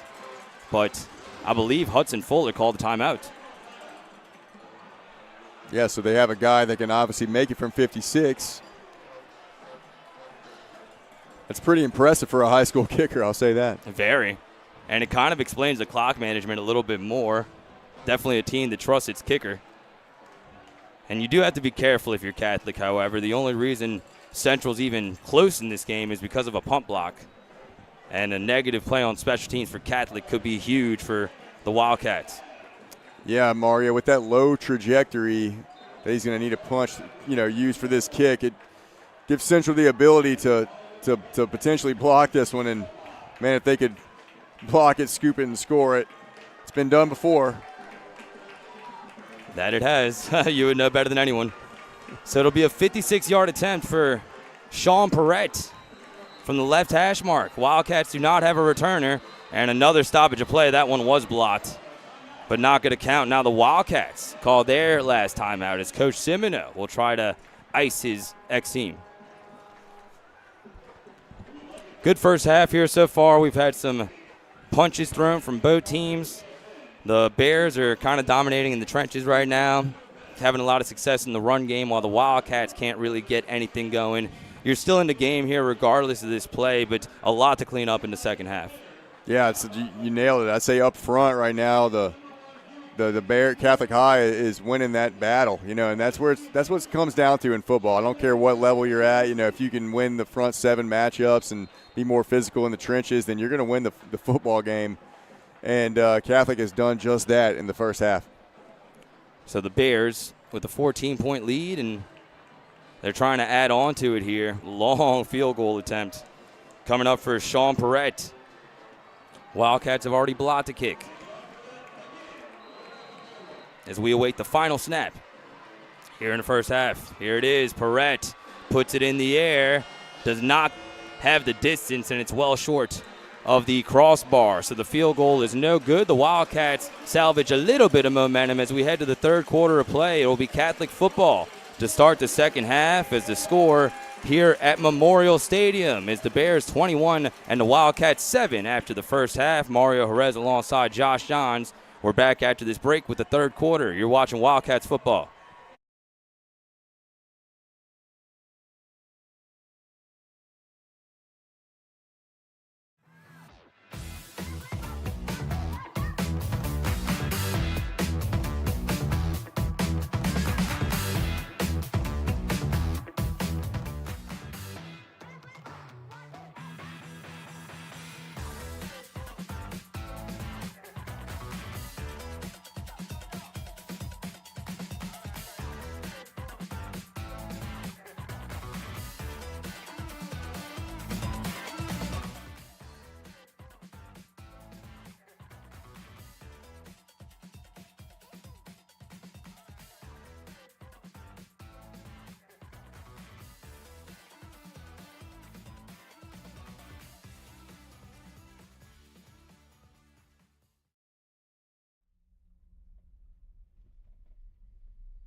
Cross country.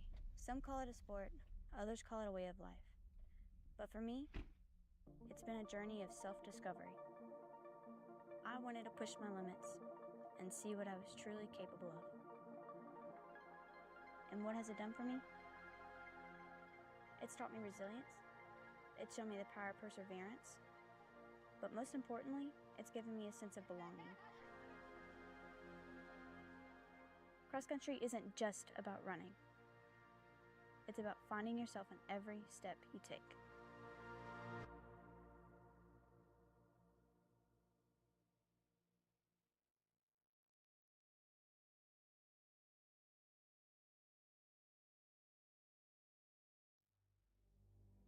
Wildcat Stadium, the epicenter of the city of Central. A city known for toughness and grit. A city built on camaraderie and brotherhood. Under the lights of Wildcat Stadium, witness a community unite.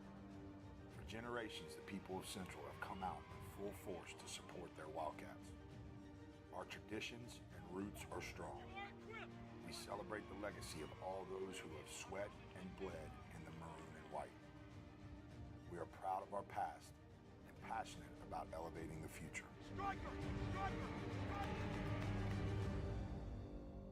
There is a new era in Central High School football.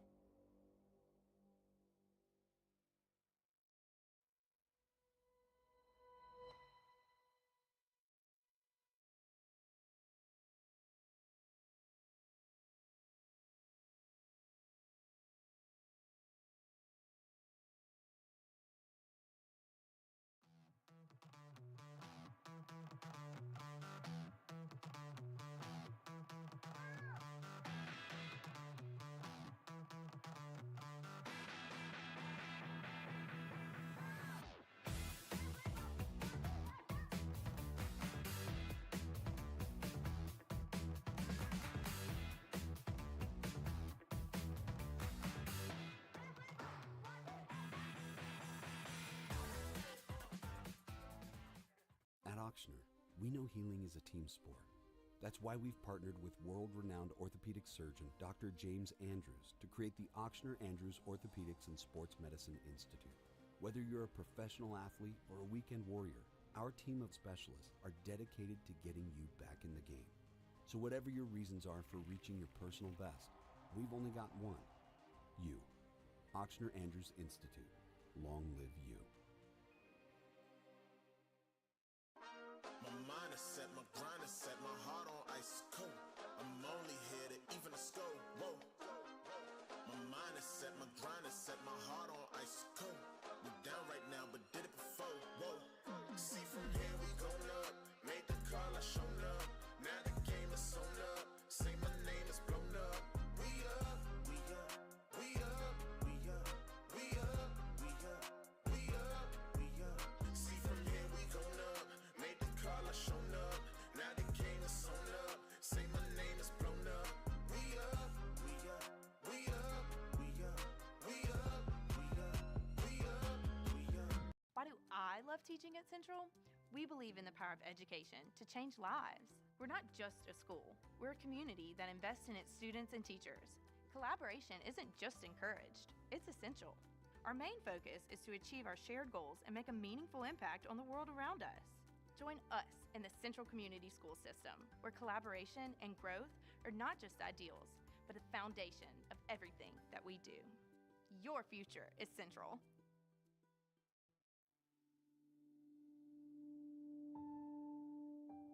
Friday night packed stadium is one of the best feelings that exist. The lights go on, the sun goes down, especially when fall time comes around and that cool weather hits, you just get goosebumps.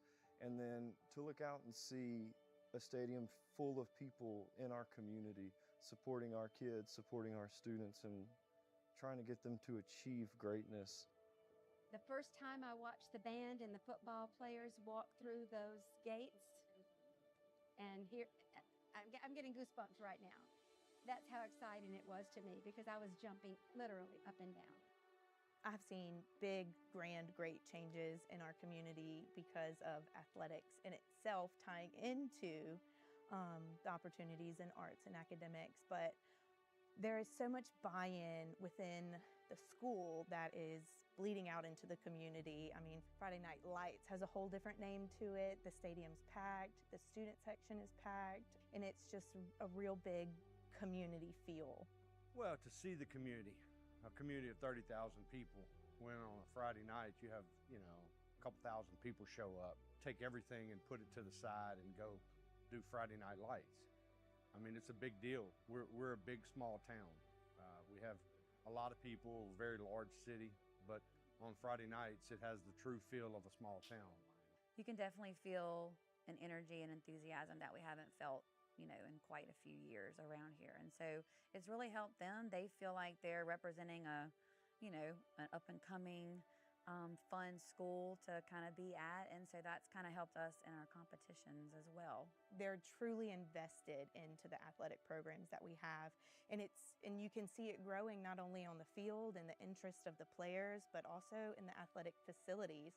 We're being backed by corporate and local sponsors who help raise funds. And then you just see people in the stands who don't even have kids at the high school level yet, just cheering on Central Wildcats. And so it's a real cool thing to see. There's a correlation between high academic achievement as well as high athletic achievement. And so it's known that it's a commodity that needs to be nurtured in our city and in our school system. So what I see happening is a shift because of the excellence we're demanding from our athletic side as well as our academic side. I believe in our community. I believe in our youth. I believe in the capacity of people to love one another and to show up and show one another grace, which is what it's all about. How do I feel? I feel proud, to be honest with you. I feel very proud and very motivated to be a part of this school system.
Cross country. Some call it a sport, others call it a way of life. But for me, it's been a journey of self-discovery. I wanted to push my limits and see what I was truly capable of. And what has it done for me? It's taught me resilience. It's shown me the power of perseverance. But most importantly, it's given me a sense of belonging. Cross country isn't just about running.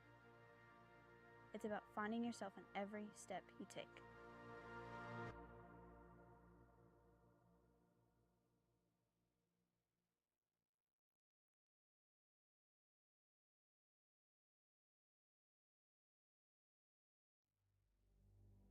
Wildcat Stadium, the epicenter of the city of Central. A city known for toughness and grit. A city built on camaraderie and brotherhood. Under the lights of Wildcat Stadium, witness a community unite. For generations, the people of Central have come out in full force to support their Wildcats. Our traditions and roots are strong. We celebrate the legacy of all those who have sweat and bled in the maroon and white. We are proud of our past and passionate about elevating the future. Striker! Striker! There is a new era in Central High School football.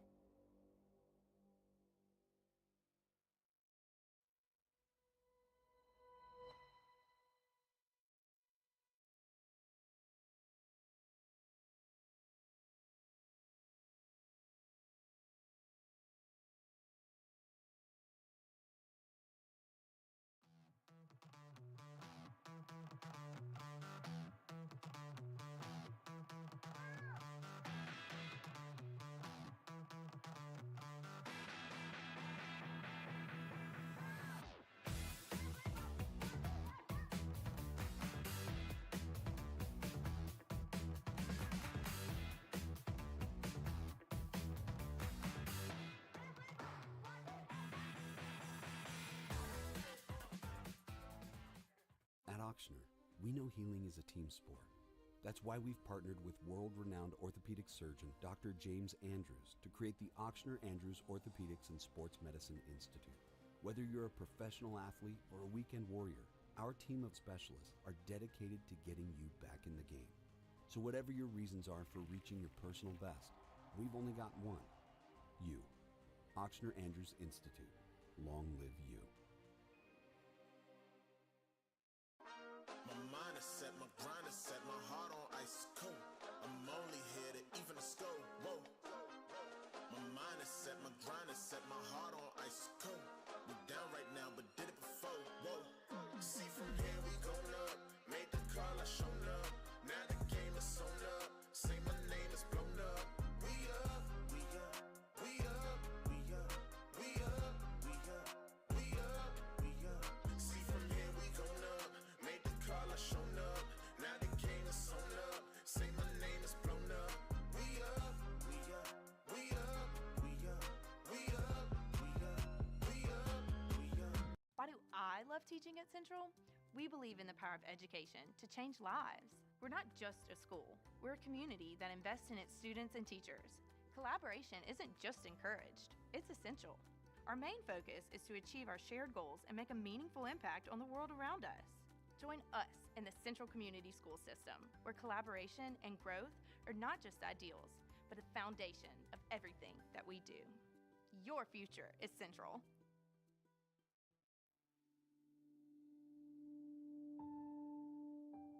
Friday night packed stadium is one of the best feelings that exist. The lights go on, the sun goes down, especially when fall time comes around and that cool weather hits, you just get goosebumps. And then to look out and see a stadium full of people in our community, supporting our kids, supporting our students, and trying to get them to achieve greatness. The first time I watched the band and the football players walk through those gates, and here, I'm getting goosebumps right now. That's how exciting it was to me because I was jumping literally up and down. I've seen big, grand, great changes in our community because of athletics in itself tying into the opportunities in arts and academics, but there is so much buy-in within the school that is bleeding out into the community. I mean, Friday Night Lights has a whole different name to it. The stadium's packed, the student section is packed, and it's just a real big community feel. Well, to see the community, a community of 30,000 people, when on a Friday night you have, a couple thousand people show up, take everything and put it to the side and go do Friday Night Lights. I mean, it's a big deal. We're a big, small town. We have a lot of people, very large city, but on Friday nights, it has the true feel of a small town.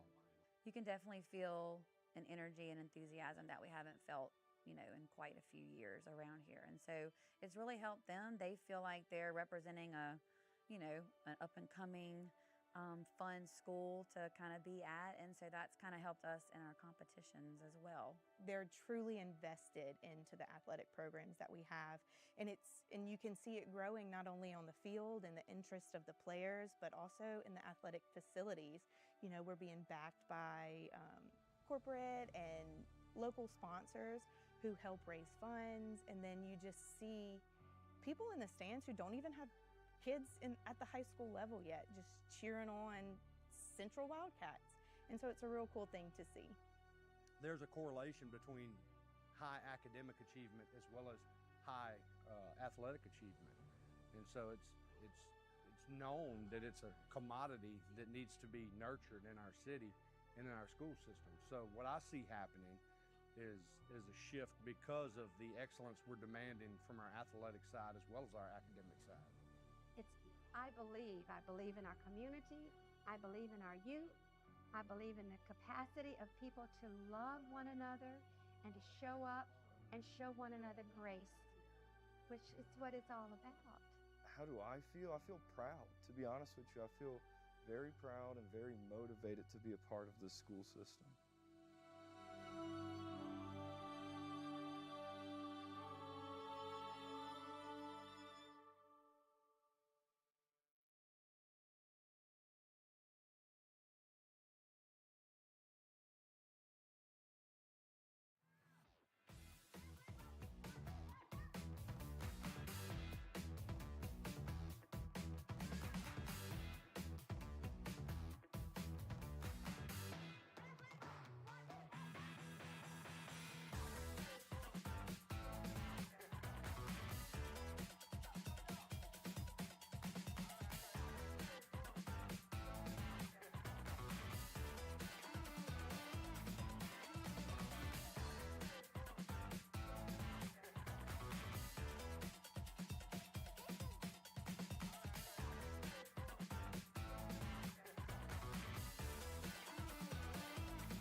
Cross country. Some call it a sport, others call it a way of life. But for me, it's been a journey of self-discovery. I wanted to push my limits and see what I was truly capable of. And what has it done for me? It's taught me resilience. It's shown me the power of perseverance. But most importantly, it's given me a sense of belonging. Cross country isn't just about running. It's about finding yourself in every step you take.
Back in your offense's hands and try to make something happen.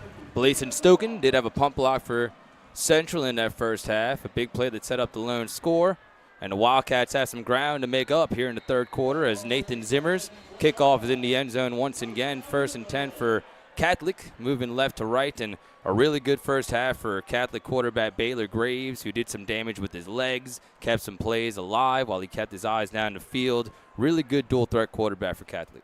Yeah, I've been really impressed with Graves so far.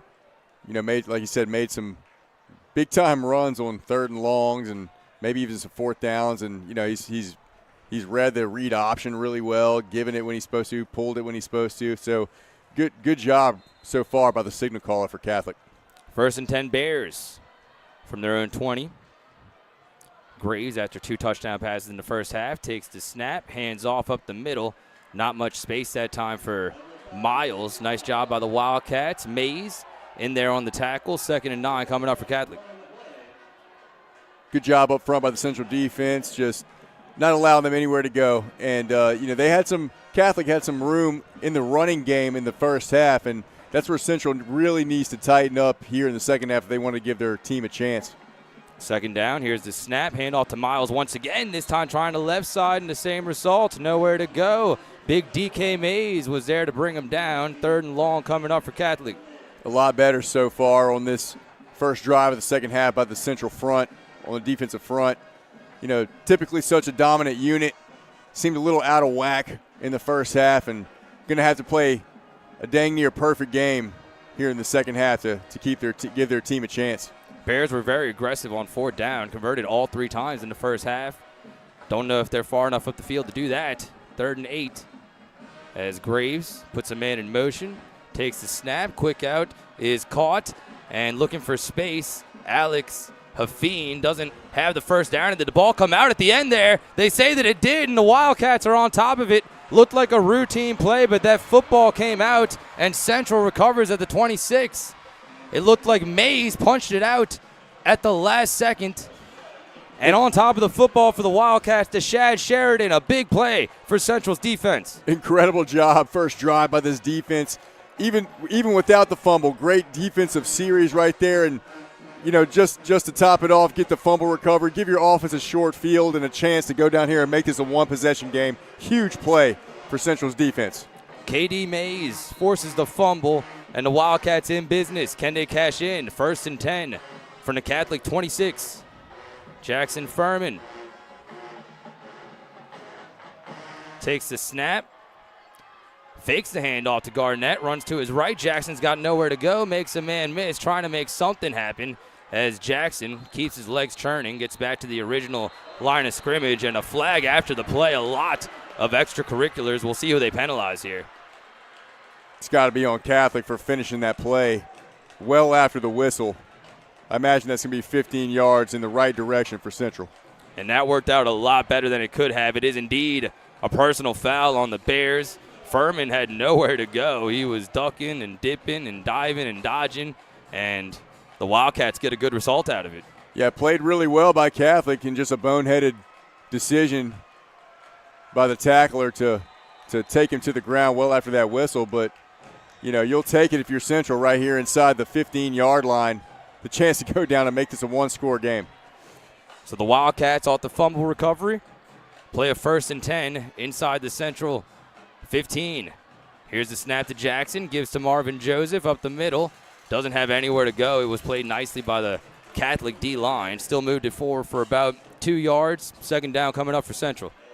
Yeah, defensive line for Catholic has just been dominant all night against this Central front. And, you can see that we're trying to establish some sort of a running game, create some balance offensively, but just not able to do so. So they did a nice job stopping the run for Catholic, but still not much push for the Central offensive line on the ensuing possession, I should say. Jackson Furman motions Garnett over to the left side. Here's the snap, a designed run. Furman up the middle, doesn't have much space, but ducks his head and pushes forward for positive yards. He's down to about the 7-yard line of Catholic on the designed run. 3rd and 2 or 3 coming up for Central.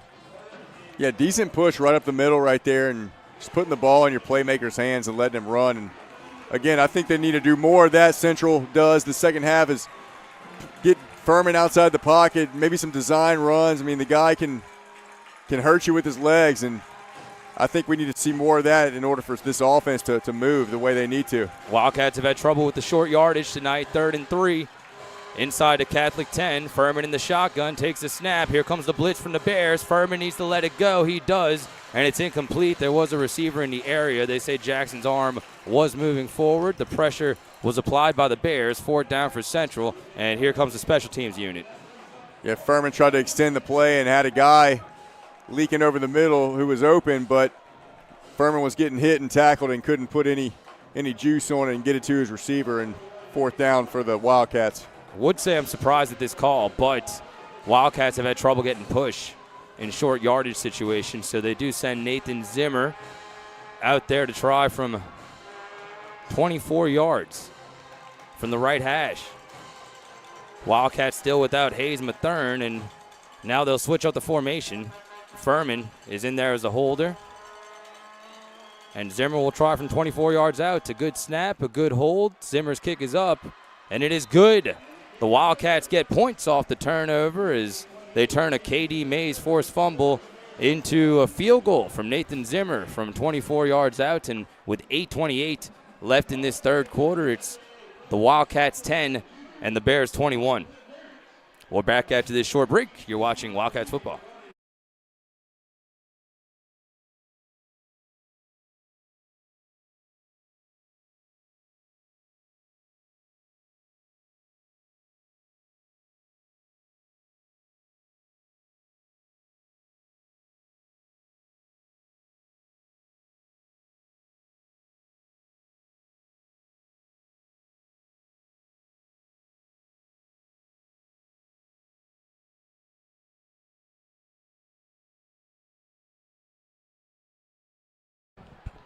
Wildcats get a 24-yard field goal from Nathan Zimmer following the Catholic turnover as KD Mays forces the fumble, and the Wildcats within 2 possessions, 21-10, with 8:28 remaining in this third quarter. Zimmer, after the successful field goal, puts it back in the air and puts it back in the end zone. 1st and 10 for the Bears from their own 20, moving from left to right.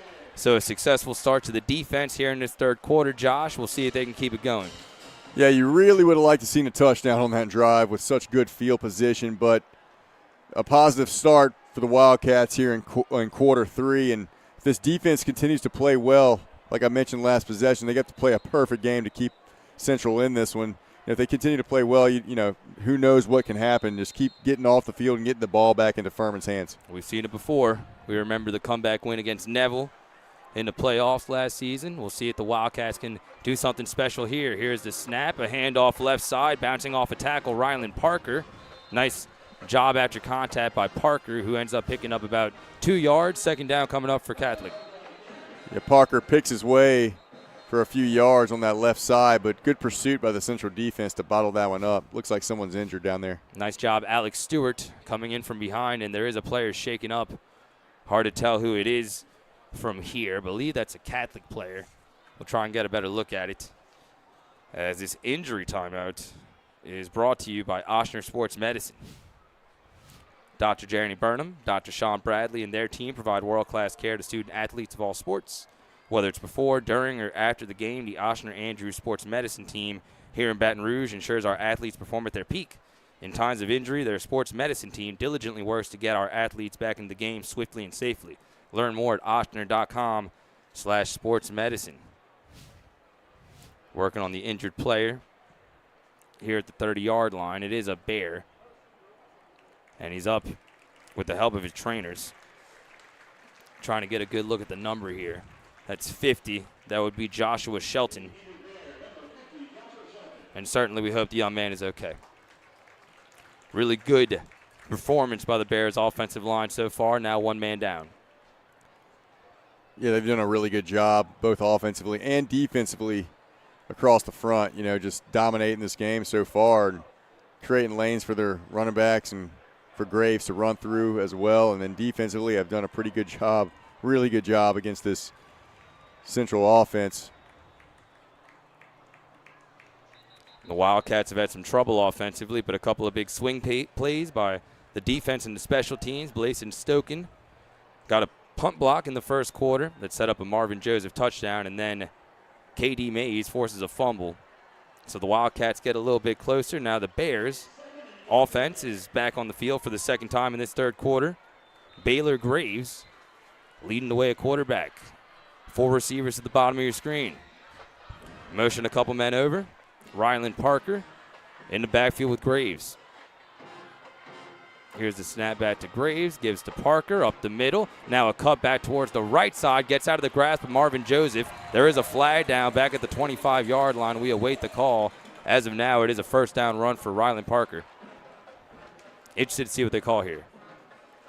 Looks like they're going to move them backwards, I believe, holding on the play.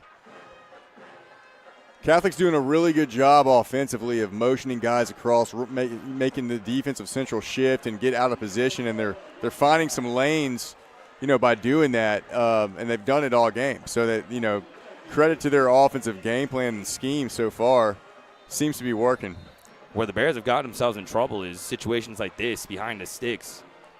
After some pre-snap penalties, we'll see if the Wildcats can take advantage again. As Graves puts a man in motion, quick throw, short side is caught. See if the Wildcats can get him on the ground here, and they do. Nice job by Marvin Joseph to take down Amari Clayton in the open field. Second, about 10 coming up for Catholic. Or third and about 10, excuse me. Just a speed out to Amari Clayton, try to get him in space. Good tackle by Joseph. Here's Graves. Shotgun snap is a little low.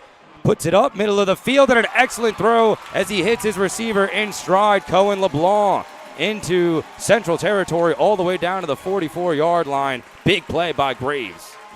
Yeah, had the guy wide open from the snap of the ball. Nobody covered him.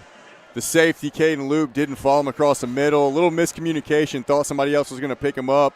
Busted coverage for Central. Another quick throw caught by Fisher. Right side gets away from Joseph on a beautiful juke move, but coming in on the help was KD Mays to take him down after 2 yards. 2nd and 7 coming up for Catholic.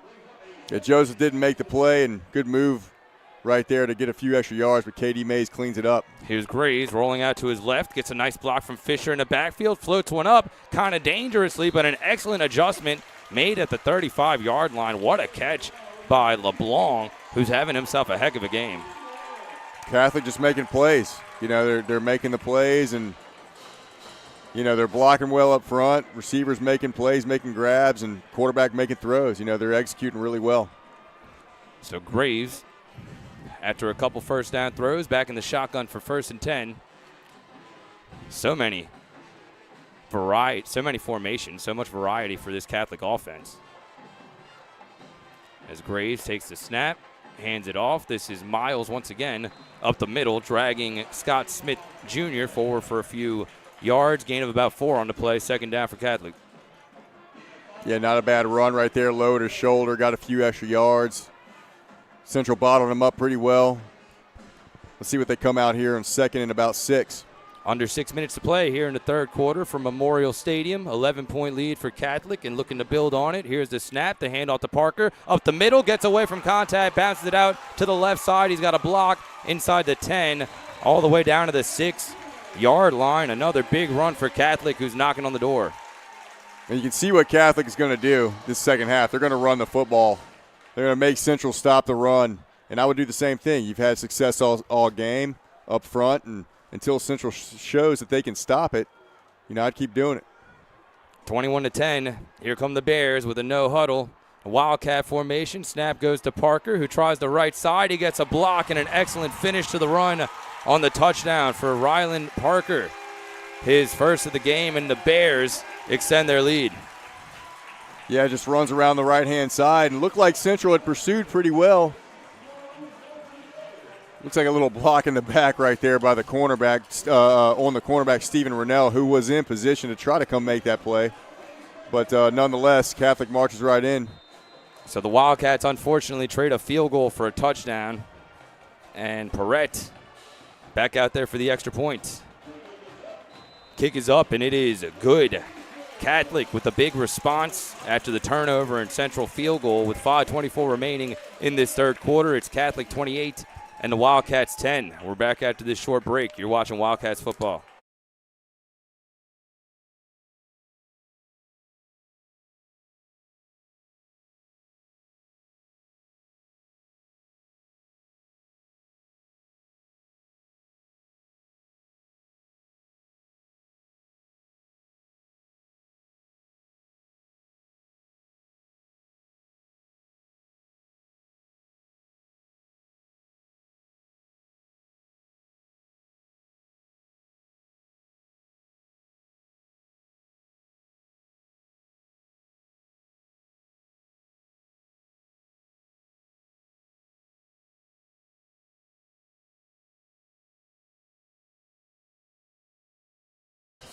Catholic extends their lead as the Bears are up 28-10. First touchdown run of the game for Rylan Parker, who got some space along the right side for his 2nd touchdown of the season.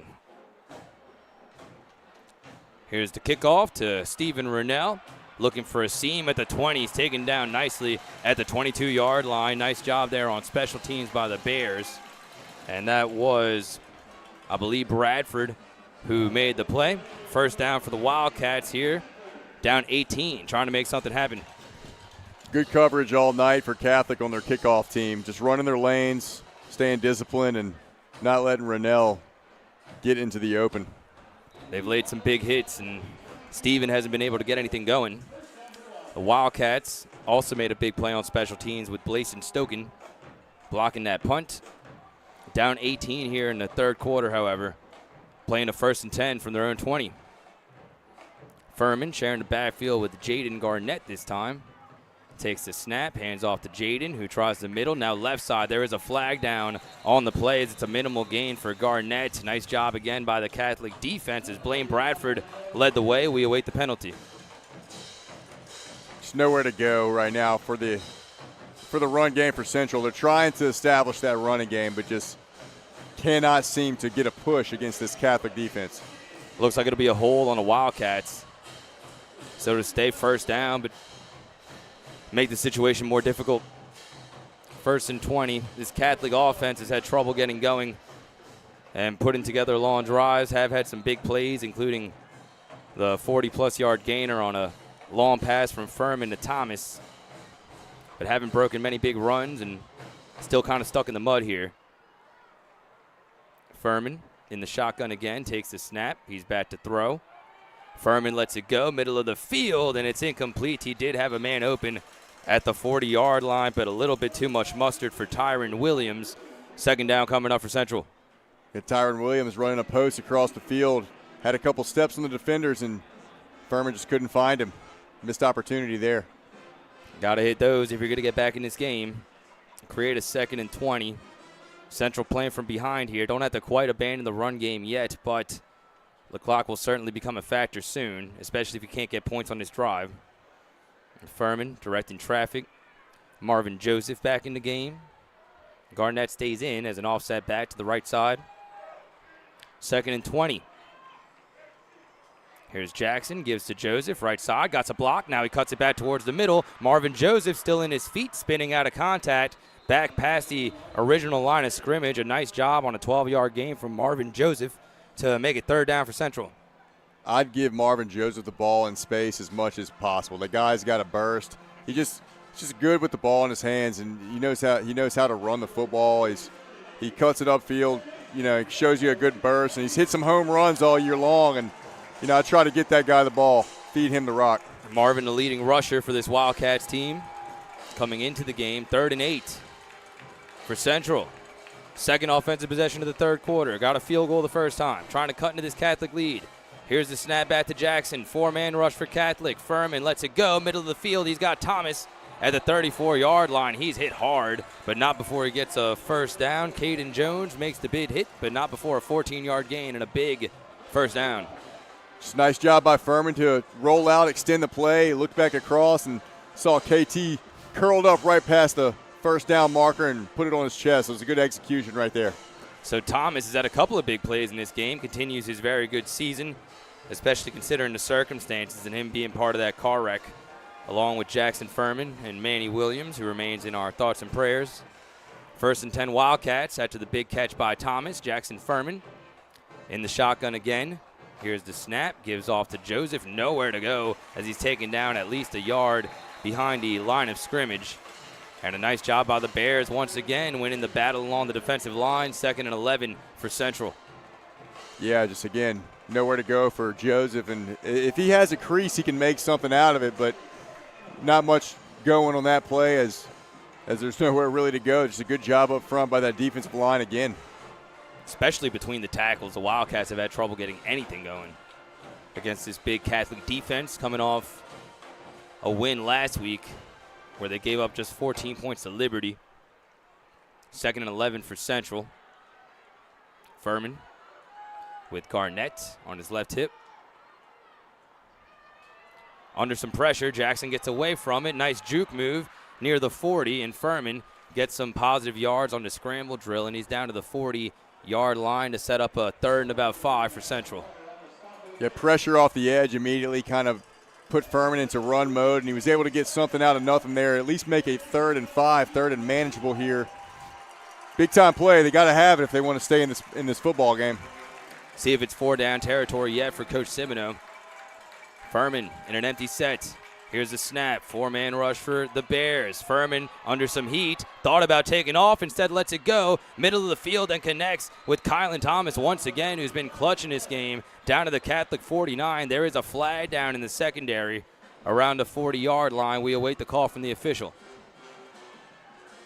See what the flag is, but again, a ton of room to run for Furman there, but was able to put it on Kylan Thomas for the first down.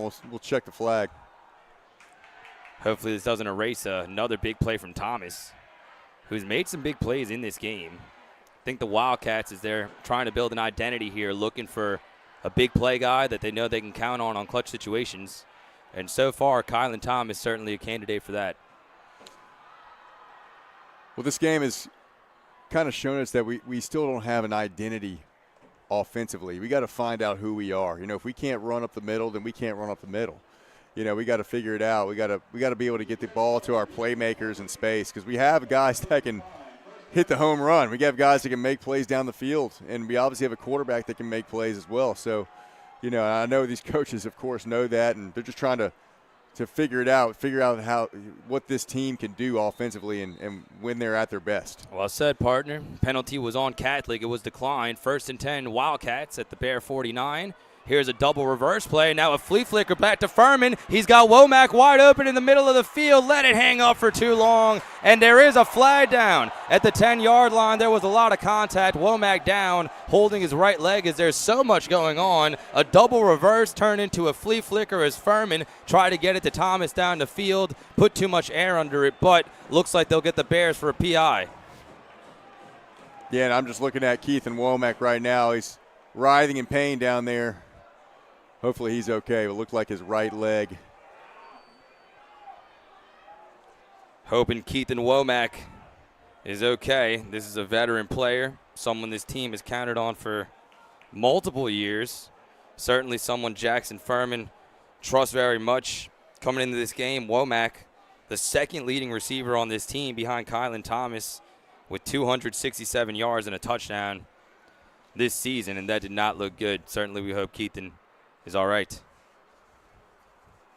Yes, on that play, it was a double reverse, toss it back to Furman, and he had two guys, Keithan and I believe it was Garnett or Tyron Williams, streaking up the sideline as well. Had both the guys open.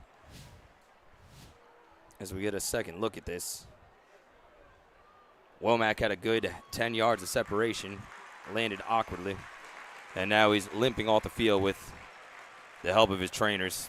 Nothing intentional there, just stuff that happens, but a big loss potentially for the Wildcats. Yeah, just football, unfortunate. You know, hope he's okay. It's a good sign that he's up and walking off the field, you know, limping off the field, and, you know, hopefully it's nothing that'll set him back too long. So the Wildcats will count heavily on guys like Thomas and Tyron Williams. Do have a drive going here. 1st and 10. They do get the Bears for pass interference, so that'll set up Central 1st and 10 inside the Catholic 35. The ball spotted at the 34. 2:03 left in this third quarter. An 18-point lead for Catholic High. Trying to avoid their second loss of the season. Central looking to stay undefeated. As the Wildcats trying to put a drive together. Here's Furman and a stoppage of play, a whistle, and a flag. See what they call here. Wildcats pointing the other direction.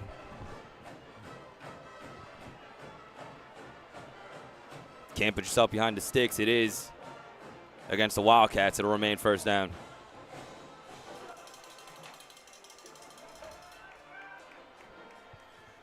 $18-point deficit for Central. 7th game of the season after the first 6-0 start for the Wildcats since 2018. Now dealing with an injury to Keithan Womack. And a lot of time left in this game. 3 possessions, but got to make this drive count. Yeah, again, we've had our chances even at the end of the first half with that drive. I mean, things could be a little bit different. You know, I think Catholic has owned the line of scrimmage, but, you know, we put some drives together and haven't been able to cap them off with a touchdown, and plays like that and penalties like that kind of put us back. We'll see if we can get 15 here in a few plays and make something happen. Here goes Marvin Joseph. Right side, nowhere to go. What an excellent play in the open field made by the Bears. And once again, that was Harrison Kidder, who's had an excellent game here today, setting up a 2nd and 15 for Central. And they've been doing that all night, just good tackling in the open field. And, the guys on the interior are they're spilling it and making those players, making our running backs and quarterback bounce out on run plays. And those safeties and linebackers are filling really well up those alleys and making good open field tackles. And this is a very physical Catholic defense led by defensive coordinator Deuce Harrison. Definitely make you feel a lot of those open field hits. Here's a snap to Furman. Designed quarterback run up the middle. Nice juke move to get himself some space. And Jackson got hit hard at the 35. Did get a little bit closer to the original line of scrimmage. Set up a 3rd and 11 for Central. Yeah, not a bad play on 2nd down just to get a little bit more of a manageable 3rd down. Furman did take a shot on that play, but it's a big dude. He's tough, man. We'll see if he hangs in there and makes a play here on 3rd and long. Furman's been very crafty, getting out of some tackles here, but this looks to be a passing situation as the Wildcats play a 3rd and 11. Second drive of the first half after the Wildcats got 3 on their first following the Catholic fumble. Joseph stays in the game behind Furman. Catholic is tipping blitz. Here's a play fake for Jackson Furman. Rolls out to his left. He's in some serious trouble, and he goes down at the 45-yard line. The Bears don't bite on the play fake as multiple Catholic defenders make the sack, including Leighton Welch. 4th down for Central. Yeah, just tried to extend that play with his legs, and too many people in the backfield. Had 2-3 guys back there that had in his face, and just nowhere for him to go. Play action game was working well for Central. Furman had a lot of room on some of those rollouts to start, but looks like the Bears made the adjustment there. Jackson had nowhere to go with the football, nor with his legs. And that'll do it for the 3rd quarter. We head to the 4th quarter of play with the Bears in command. It's Catholic 28 and Central 10 here from Memorial Stadium. We're back with the 4th quarter after this. You're watching Wildcats football.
We are ready for the 4th quarter play here from Memorial Stadium. An 18-point hole for the Wildcats, who trail 28-10 here at the hands of Catholic High.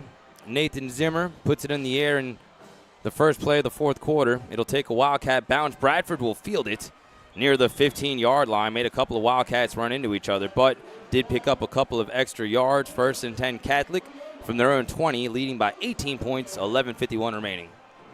Yeah, not an ideal scenario for Central.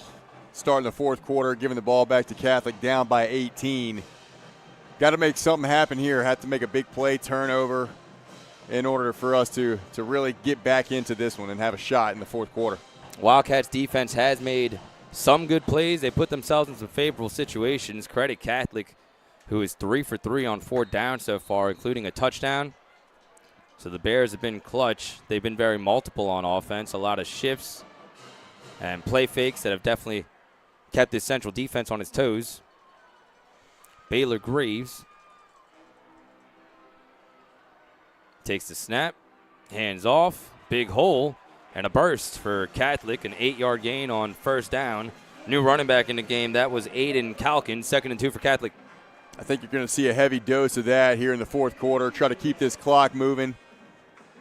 That you will, as Graves completes another one to Hafeen near side, getting some more yards and a flag coming in late. We'll see what they call here. The Central sideline begging for a penalty. It will be a first down, but we'll wait the call. That was an obvious hold on the perimeter there. A couple times they've gotten away with it throughout the course of the game, but that was right there in front of the referee and just an obvious hold. So they're going to march them back 10 yards. Should make it second and about 12. 18-point deficit for Central. Here at the hands of Catholic. Lone touchdown for the Wildcats. Came back in the first quarter. Marvin Joseph took it in following the blocked punt. Certainly a lot of good to build on for Central here. Some good plays, but can't string many consecutively. And now the Bears back behind the sticks, playing a second and 12. Graves in the shotgun. Looks like Fisher behind him. Here's the snap and the handoff. No, this is Parker with a big gain. Still down the sideline, all the way down to the 45-yard line. Got a lot of yards after contact as Ryland Parker had a lane, found some green, and got a big gain for Catholic. Just seemed to be outflanked on that right-hand side. You know, he had room immediately when he had the ball in his hands and was able to make a big play out of it. Graves in a pistol set. Parker once again in the backfield. Bears have ripped some big runs here in the second half. Here's the snap. Hand off to Parker once again. Up the middle, trying to get away. Nice job by the Central D-line to stay in pursuit. And that was Mays, along with others, begging for a penalty here as there's some extracurriculars. Didn't see what was going on, but Rennell was having some words with the Catholic receiver. That was Cohen LeBlanc, and we'll see what they call here. Yeah, I'm not sure. I didn't see it, but I have a feeling it was either on Stoken or somebody in the secondary for retaliating. Away from the play. Heard the Catholic fans here gasping, begging for a penalty and unsportsmanlike conduct against both teams. Okay. It'll offset, and the fans at Memorial Stadium don't like that call, but they'll redo to down. Got to stay composed here. Even if you do lose this game, still a lot of season left. You win and you lose like a champion. So, you know, fight every single down. You know, make some plays here. Get off the field. You know, never stop fighting. Graves in the backfield with Miles this time as there's a flag on the play, pre-snap. See what they call. Getting a little bit of sloppiness here in the early fourth quarter with the Bears holding an 18-point lead, and that'll be an illegal substitution on Central. So it'll be a 5-yard penalty. Remain second down.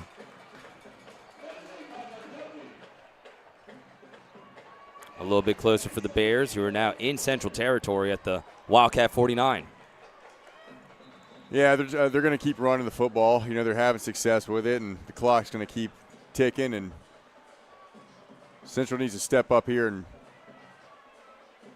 make plays in that run game.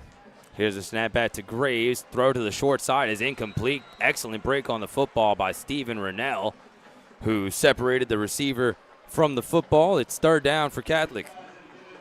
And then, of course, they pass it right there. But a great play by Stephen Rennell. You know, look, if they're going to continue to pass the ball, make plays like that, get off the field quick and get the ball back. Third down. Maybe an opportunity for Central here as Graves in a pistol set again. Here's the snap, the handoff to Miles, who tries the middle, and he's got nowhere to go. Stacked up by a host of white jerseys, so the Wildcat defense continues to play hard. Excellent penetration along the defensive line. And a couple of Wildcats, including Stewart, were in on the play. Fourth down, and here comes the punting unit for the Bears. That's what you like to see if you're Anthony Camp. This defense still playing hard, down 18 in the fourth quarter, coming up and making a big play, big hit on the ball carrier right there to force a fourth down. It's a great job by the defense. So the Wildcats still playing hard. The Bears run off a couple of minutes from the clock, but the Wildcats will get it back if all goes well here. Stephen Rennell back deep inside his own 20. They send some pressure after this punt again.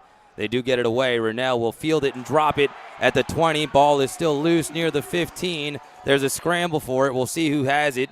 the Bears say they had possession as Stephen Rennell tried to field that punt, and Catholic comes away with the football. On top of the ball for the Bears, looks like Alex Hafeen, who also had a touchdown reception and a critical error on special teams by the Wildcats. Yeah, things just not going the Wildcats' way tonight. Stephen Rennell misplays it, drops it, and Catholic gets the ball back right there inside the red zone now. That's a killer with 9:18 remaining. And now the Wildcats back out on defense, where they've made a couple of plays. KD Mays forced a fumble. They've gotten some hits on top of Baylor Graves, but he's done a great job staying composed, both inside and outside the pocket. Made some plays, and he'll get a short field here. 1st and 10 from the Central 14. Wildcat formation for the Bears to start here is Miles is in the backfield with Fisher Jr. and Aiden Calkins as well. Here's the direct snap to Miles, who's up the middle. He's into the second level, and a good gain on 1st down for the leading rusher coming into this game for Catholic, Jaden Miles. 2nd and 3 coming up for the Bears. Yeah, Jaden Miles, only a sophomore, is a stud, man. He's got a lot of wiggle. Dude's fast and got a bright future. So much depth on this Catholic offense. As they'll keep the Wildcat formation out there, Jaden Miles takes another direct snap. This time he'll try the left side. Nice penetration by Central, and they'll get to him in the backfield initially, but Miles got away from it. Still got maybe a yard out of it to get to the 9-yard line. Nice job by Central there as Camden Rankin was engaged along with Caden Loop. 2nd down for Catholic. Yeah, good pursuit right there by the defense. Caden Loop, Rankin, good job making the play. Good to see Rankin back out there after he had to miss a couple of games. Wildcats trying to get healthy here down the final stretch of the season, still without Hayes Mathern, the wide receiver who also acts as the holder, as they'll get Catholic for a penalty on this last play, make it 2nd and long from the Wildcat 18. Clock is the enemy at this point for Central. 2nd and long for the Bears. Graves takes the shotgun snap. He's under some heat. He lets it go. He's got a man as it's caught by Clayton, who breaks a couple tackles. Amari Clayton inside the Wildcat 10, all the way inside the 5, and an excellent run after the catch by Amari Clayton to set the Bears up with the 1st and goal. Catholic's been hitting those screens and blocking really, really well on those screens all night long, and just another example right there of good execution, and Clayton gets the ball in his hand and does the rest. Bears trying to break this one open. Baylor Graves back in the game after they've been running Wildcat, puts Fisher in motion, ends up handing up to Parker, who has a seam up the middle, and Parker in the end zone for Catholic, his 2nd touchdown of the game. Rylan Parker finishes the job from 4 yards out, and the Bears beginning to pull away. Yeah, they're just leaning on the defense, and they've had success all night offensively. Central hadn't been able to do much offensively themselves and kind of keep their offense at bay and keep them on the sideline. And, defense may be getting a little tired, but, just tip your cap to Catholic. They've won the battle up front all night, and they've been the better team. Extra point is up and good, and that will that will make it a 25-point lead for the Bears with 7:34 left in this 4th quarter. We're back after this short break. You're watching Wildcats football.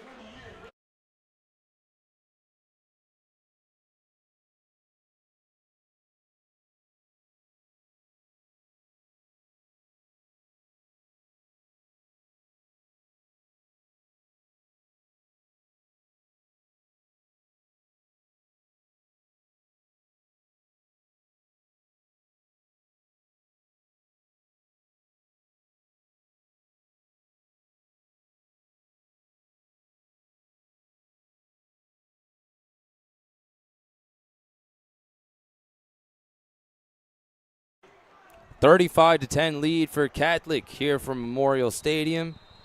2nd touchdown run of the night for Rylan Parker on the last possession, and a 25-point lead for the Bears with the Wildcats to receive. A touchback for Stephen Rennell as the Bears cash in on the special teams turnover. The Wildcats were trying to claw their way back. They got a big 3-and-out on defense, but a muffed punt by Steven Rennell results in another Bears touchdown, and now Catholic has broken this game wide open. Yeah, it's just something you can't do right there if you're trying to claw back late in this game. Muff punts, and Central just really it comes down to the offensive and defensive fronts. Catholic has just won that battle all night long, and they've been able to run the football, and Central has not been able to run the football. And Jackson Furman's been running for his life all night, and that's the difference in the game. Here's a snap. Garnett tries the middle. He's got nowhere to go. Great defensive play made by Corey Hatch, who has him 2 yards in the backfield. 2nd and long coming up for Central. And a player shaken up behind the line of scrimmage. Looks like a Bears player on the ground. Another injury timeout brought to you by Ochsner Sports Medicine. As they'll check on the injured player, we'll take another small break. You're watching Wildcats football.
Corey Hatch, the injured Catholic Bear, he's back to the sideline with the help of his trainer. Certainly we hope he is okay.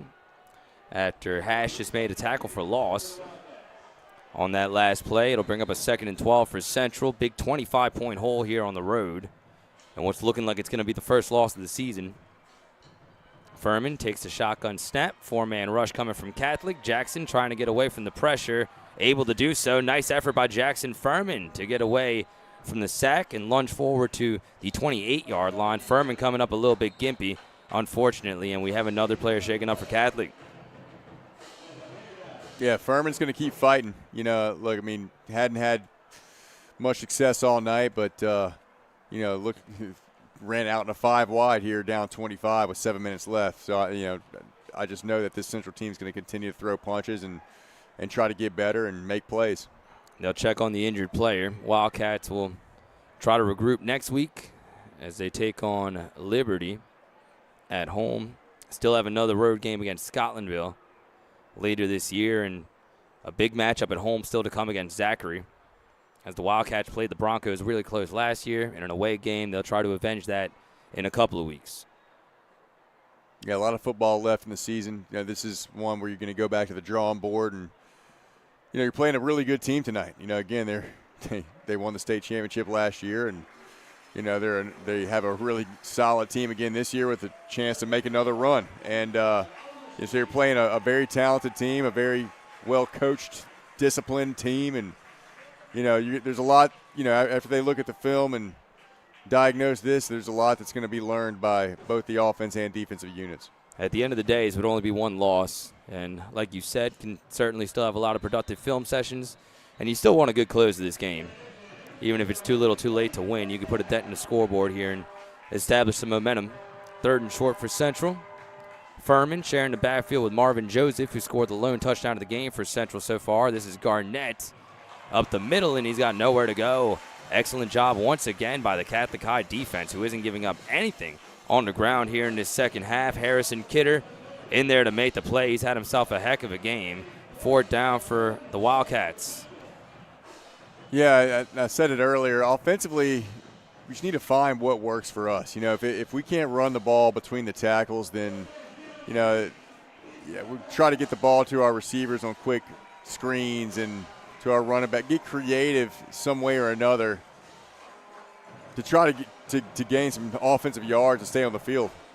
Central has had trouble in short yardage situations. 4th and a long 1. A little bit of a high snap to Joseph, but he controls it anyway, and he keeps going along the left side. Physical run by Marvin Joseph all the way up to the 41-yard line. It's a pickup of 11, and one of the better runs tonight for the Wildcats. Tell you what, I like that set. You know, I like the Wildcat with Joseph and, you know, bringing in the Mays brothers as lead blockers there, and you know that's something that we've had success with, and it's definitely in short yardage situations.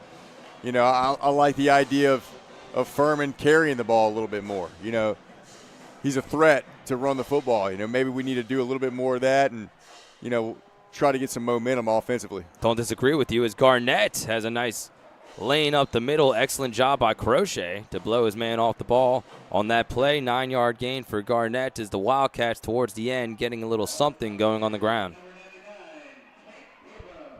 That was a good run right at the gut right there by Garnett. Blocked well up front. It'll bring up a 2nd and 1.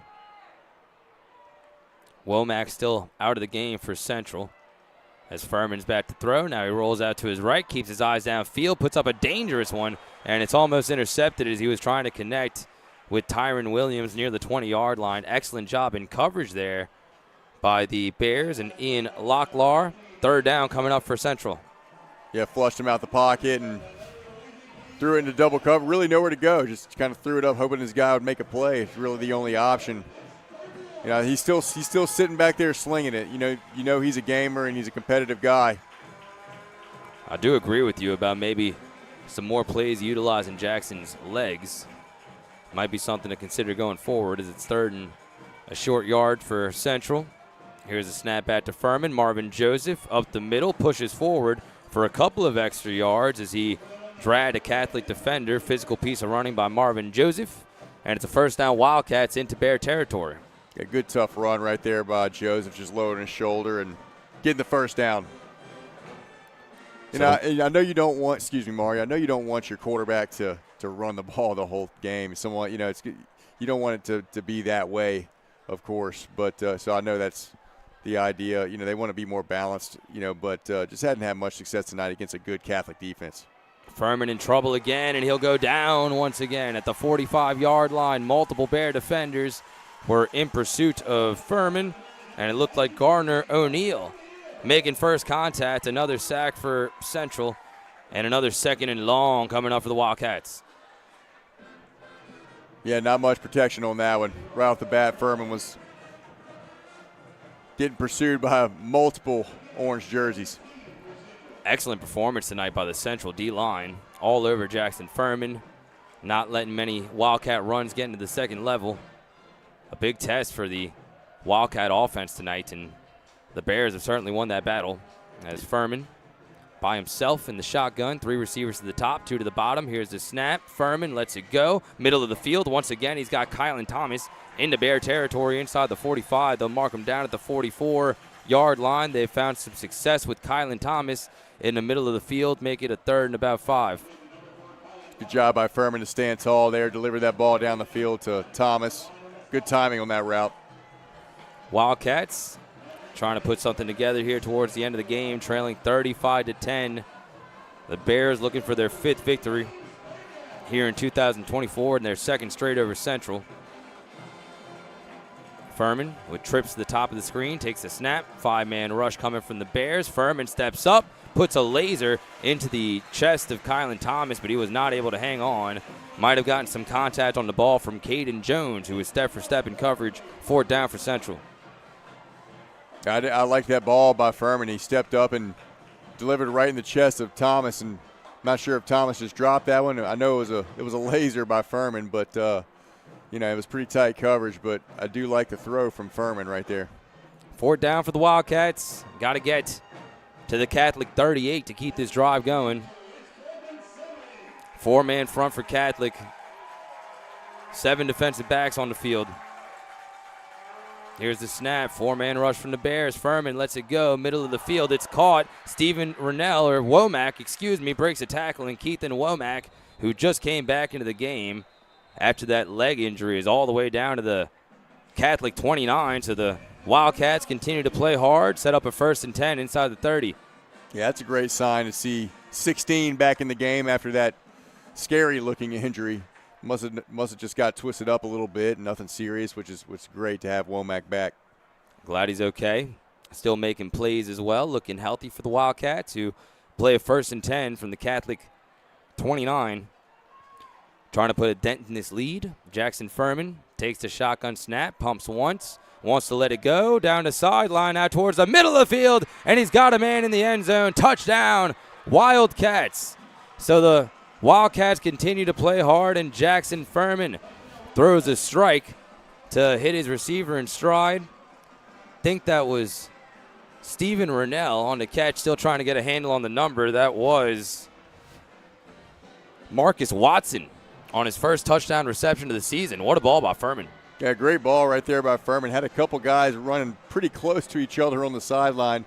Laid it up there in the end zone and able to score a late touchdown here. Good job to continue fighting by the Central team. Tough to see the numbers, but believe that was Marcus Watson. They've been playing with a lot of 4 and 5 receiver sets, so some opportunities for some guys to make plays, and the Wildcats did so there. Now Nathan Zimmer on for his second extra point.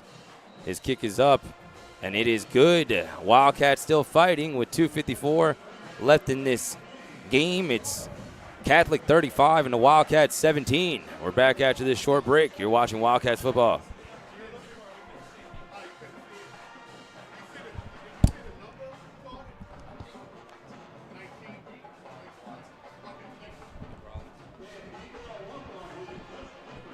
Trying to get confirmation on that last touchdown reception. Believe it was Watson. Either way, Josh, you appreciate the fight from the Wildcats. Still getting off the field on defense, still scoring points on offense. Yeah, I wouldn't. I know this coaching staff is going to continue throwing punches and fighting until the clock strikes 0. So doesn't surprise me at all to see that, and just good to get the ball down the field and drive it down the field and make some big plays and see this team punch it in and finish a drive. So you appreciate the fight from Central, not going to lay down under Coach Simino, especially not against his former ball club. I've been really impressed by both the Catholic offensive and defensive lines. Baylor Gray has cooled down just a little bit in this second half, but still a player that has excellent pocket presence, really good recognition as far as when to throw, when to run. Has cooled down a little in the second half, like we said, but excellent game. As Zimmer puts up an onside kick, it will be controlled comfortably by the Bears at the 45-yard line. And Catholic takes over 1st and 10 with 2:51 left in this game. Nice job on special teams there. First down for the Bears. Yeah, Baylor Graves has been really good all night. He's managed the game very well. Has made plays when he, had to make them. Made the throws. Made, extended some plays with his legs, and picked up some big first downs with his legs. Second half, they've run the ball more to try to control the clock. So he hadn't thrown it around as much, but been impressed watching Graves tonight. Has had a great game. And Furman has had some good moments for Central as well. But the Bears in command here tonight. Here's the snap. Handoff to Fisher Jr., who gets stuck near the 49-yard line. Marvin Joseph coming in to make the hit. Jake Jarrow made the initial contact. 2nd and 5 for Catholic.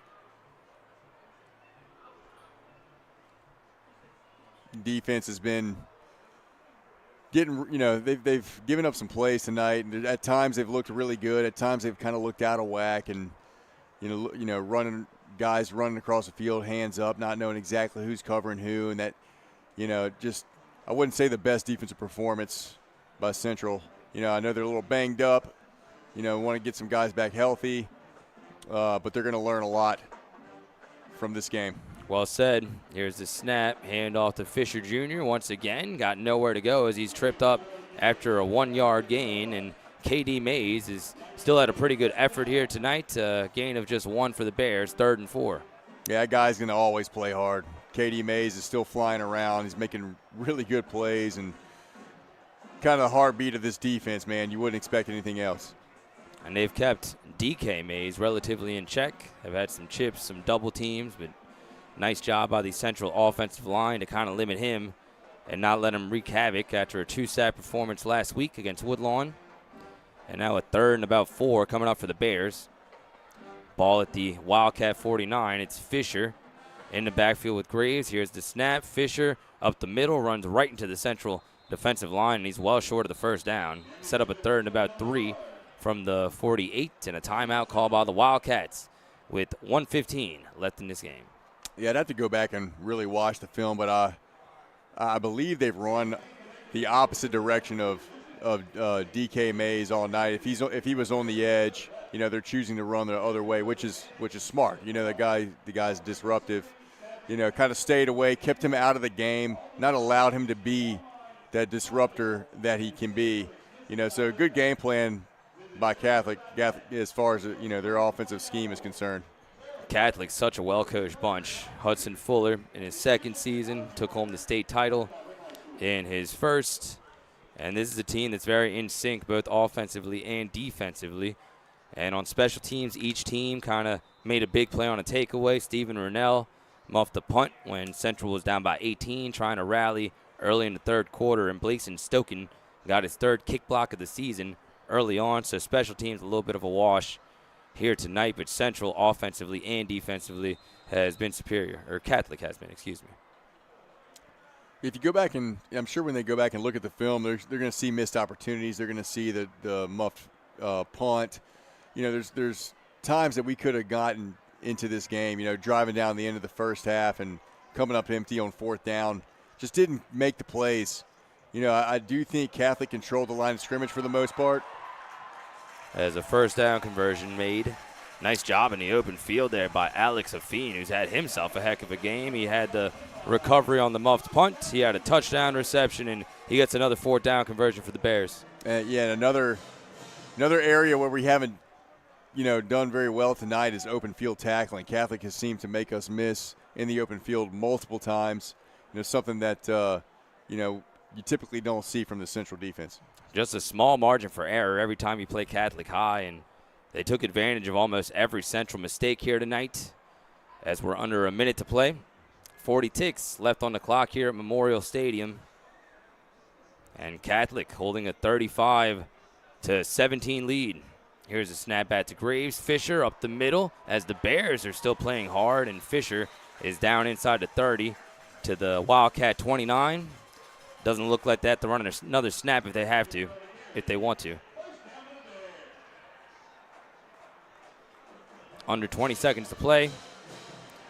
And it looks like that is going to be the final play here tonight as Catholic High will take home a 35-17 victory. The Bears will improve to 5-1 on the season, a big win for them. Central will take its first loss this season to drop to 6-1, and the Wildcats will try to regroup next week against Liberty. Josh, your final thoughts as the Wildcats started slow and couldn't quite recover tonight.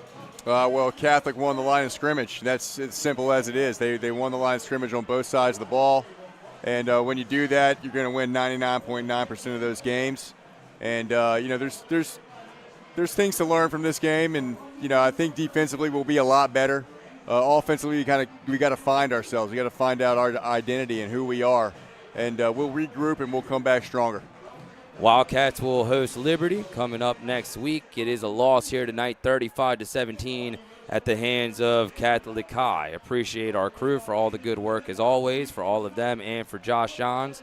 I am Mario Jerez saying good night here from Memorial Stadium. We will talk to you next week, and we appreciate you for watching Wildcats football.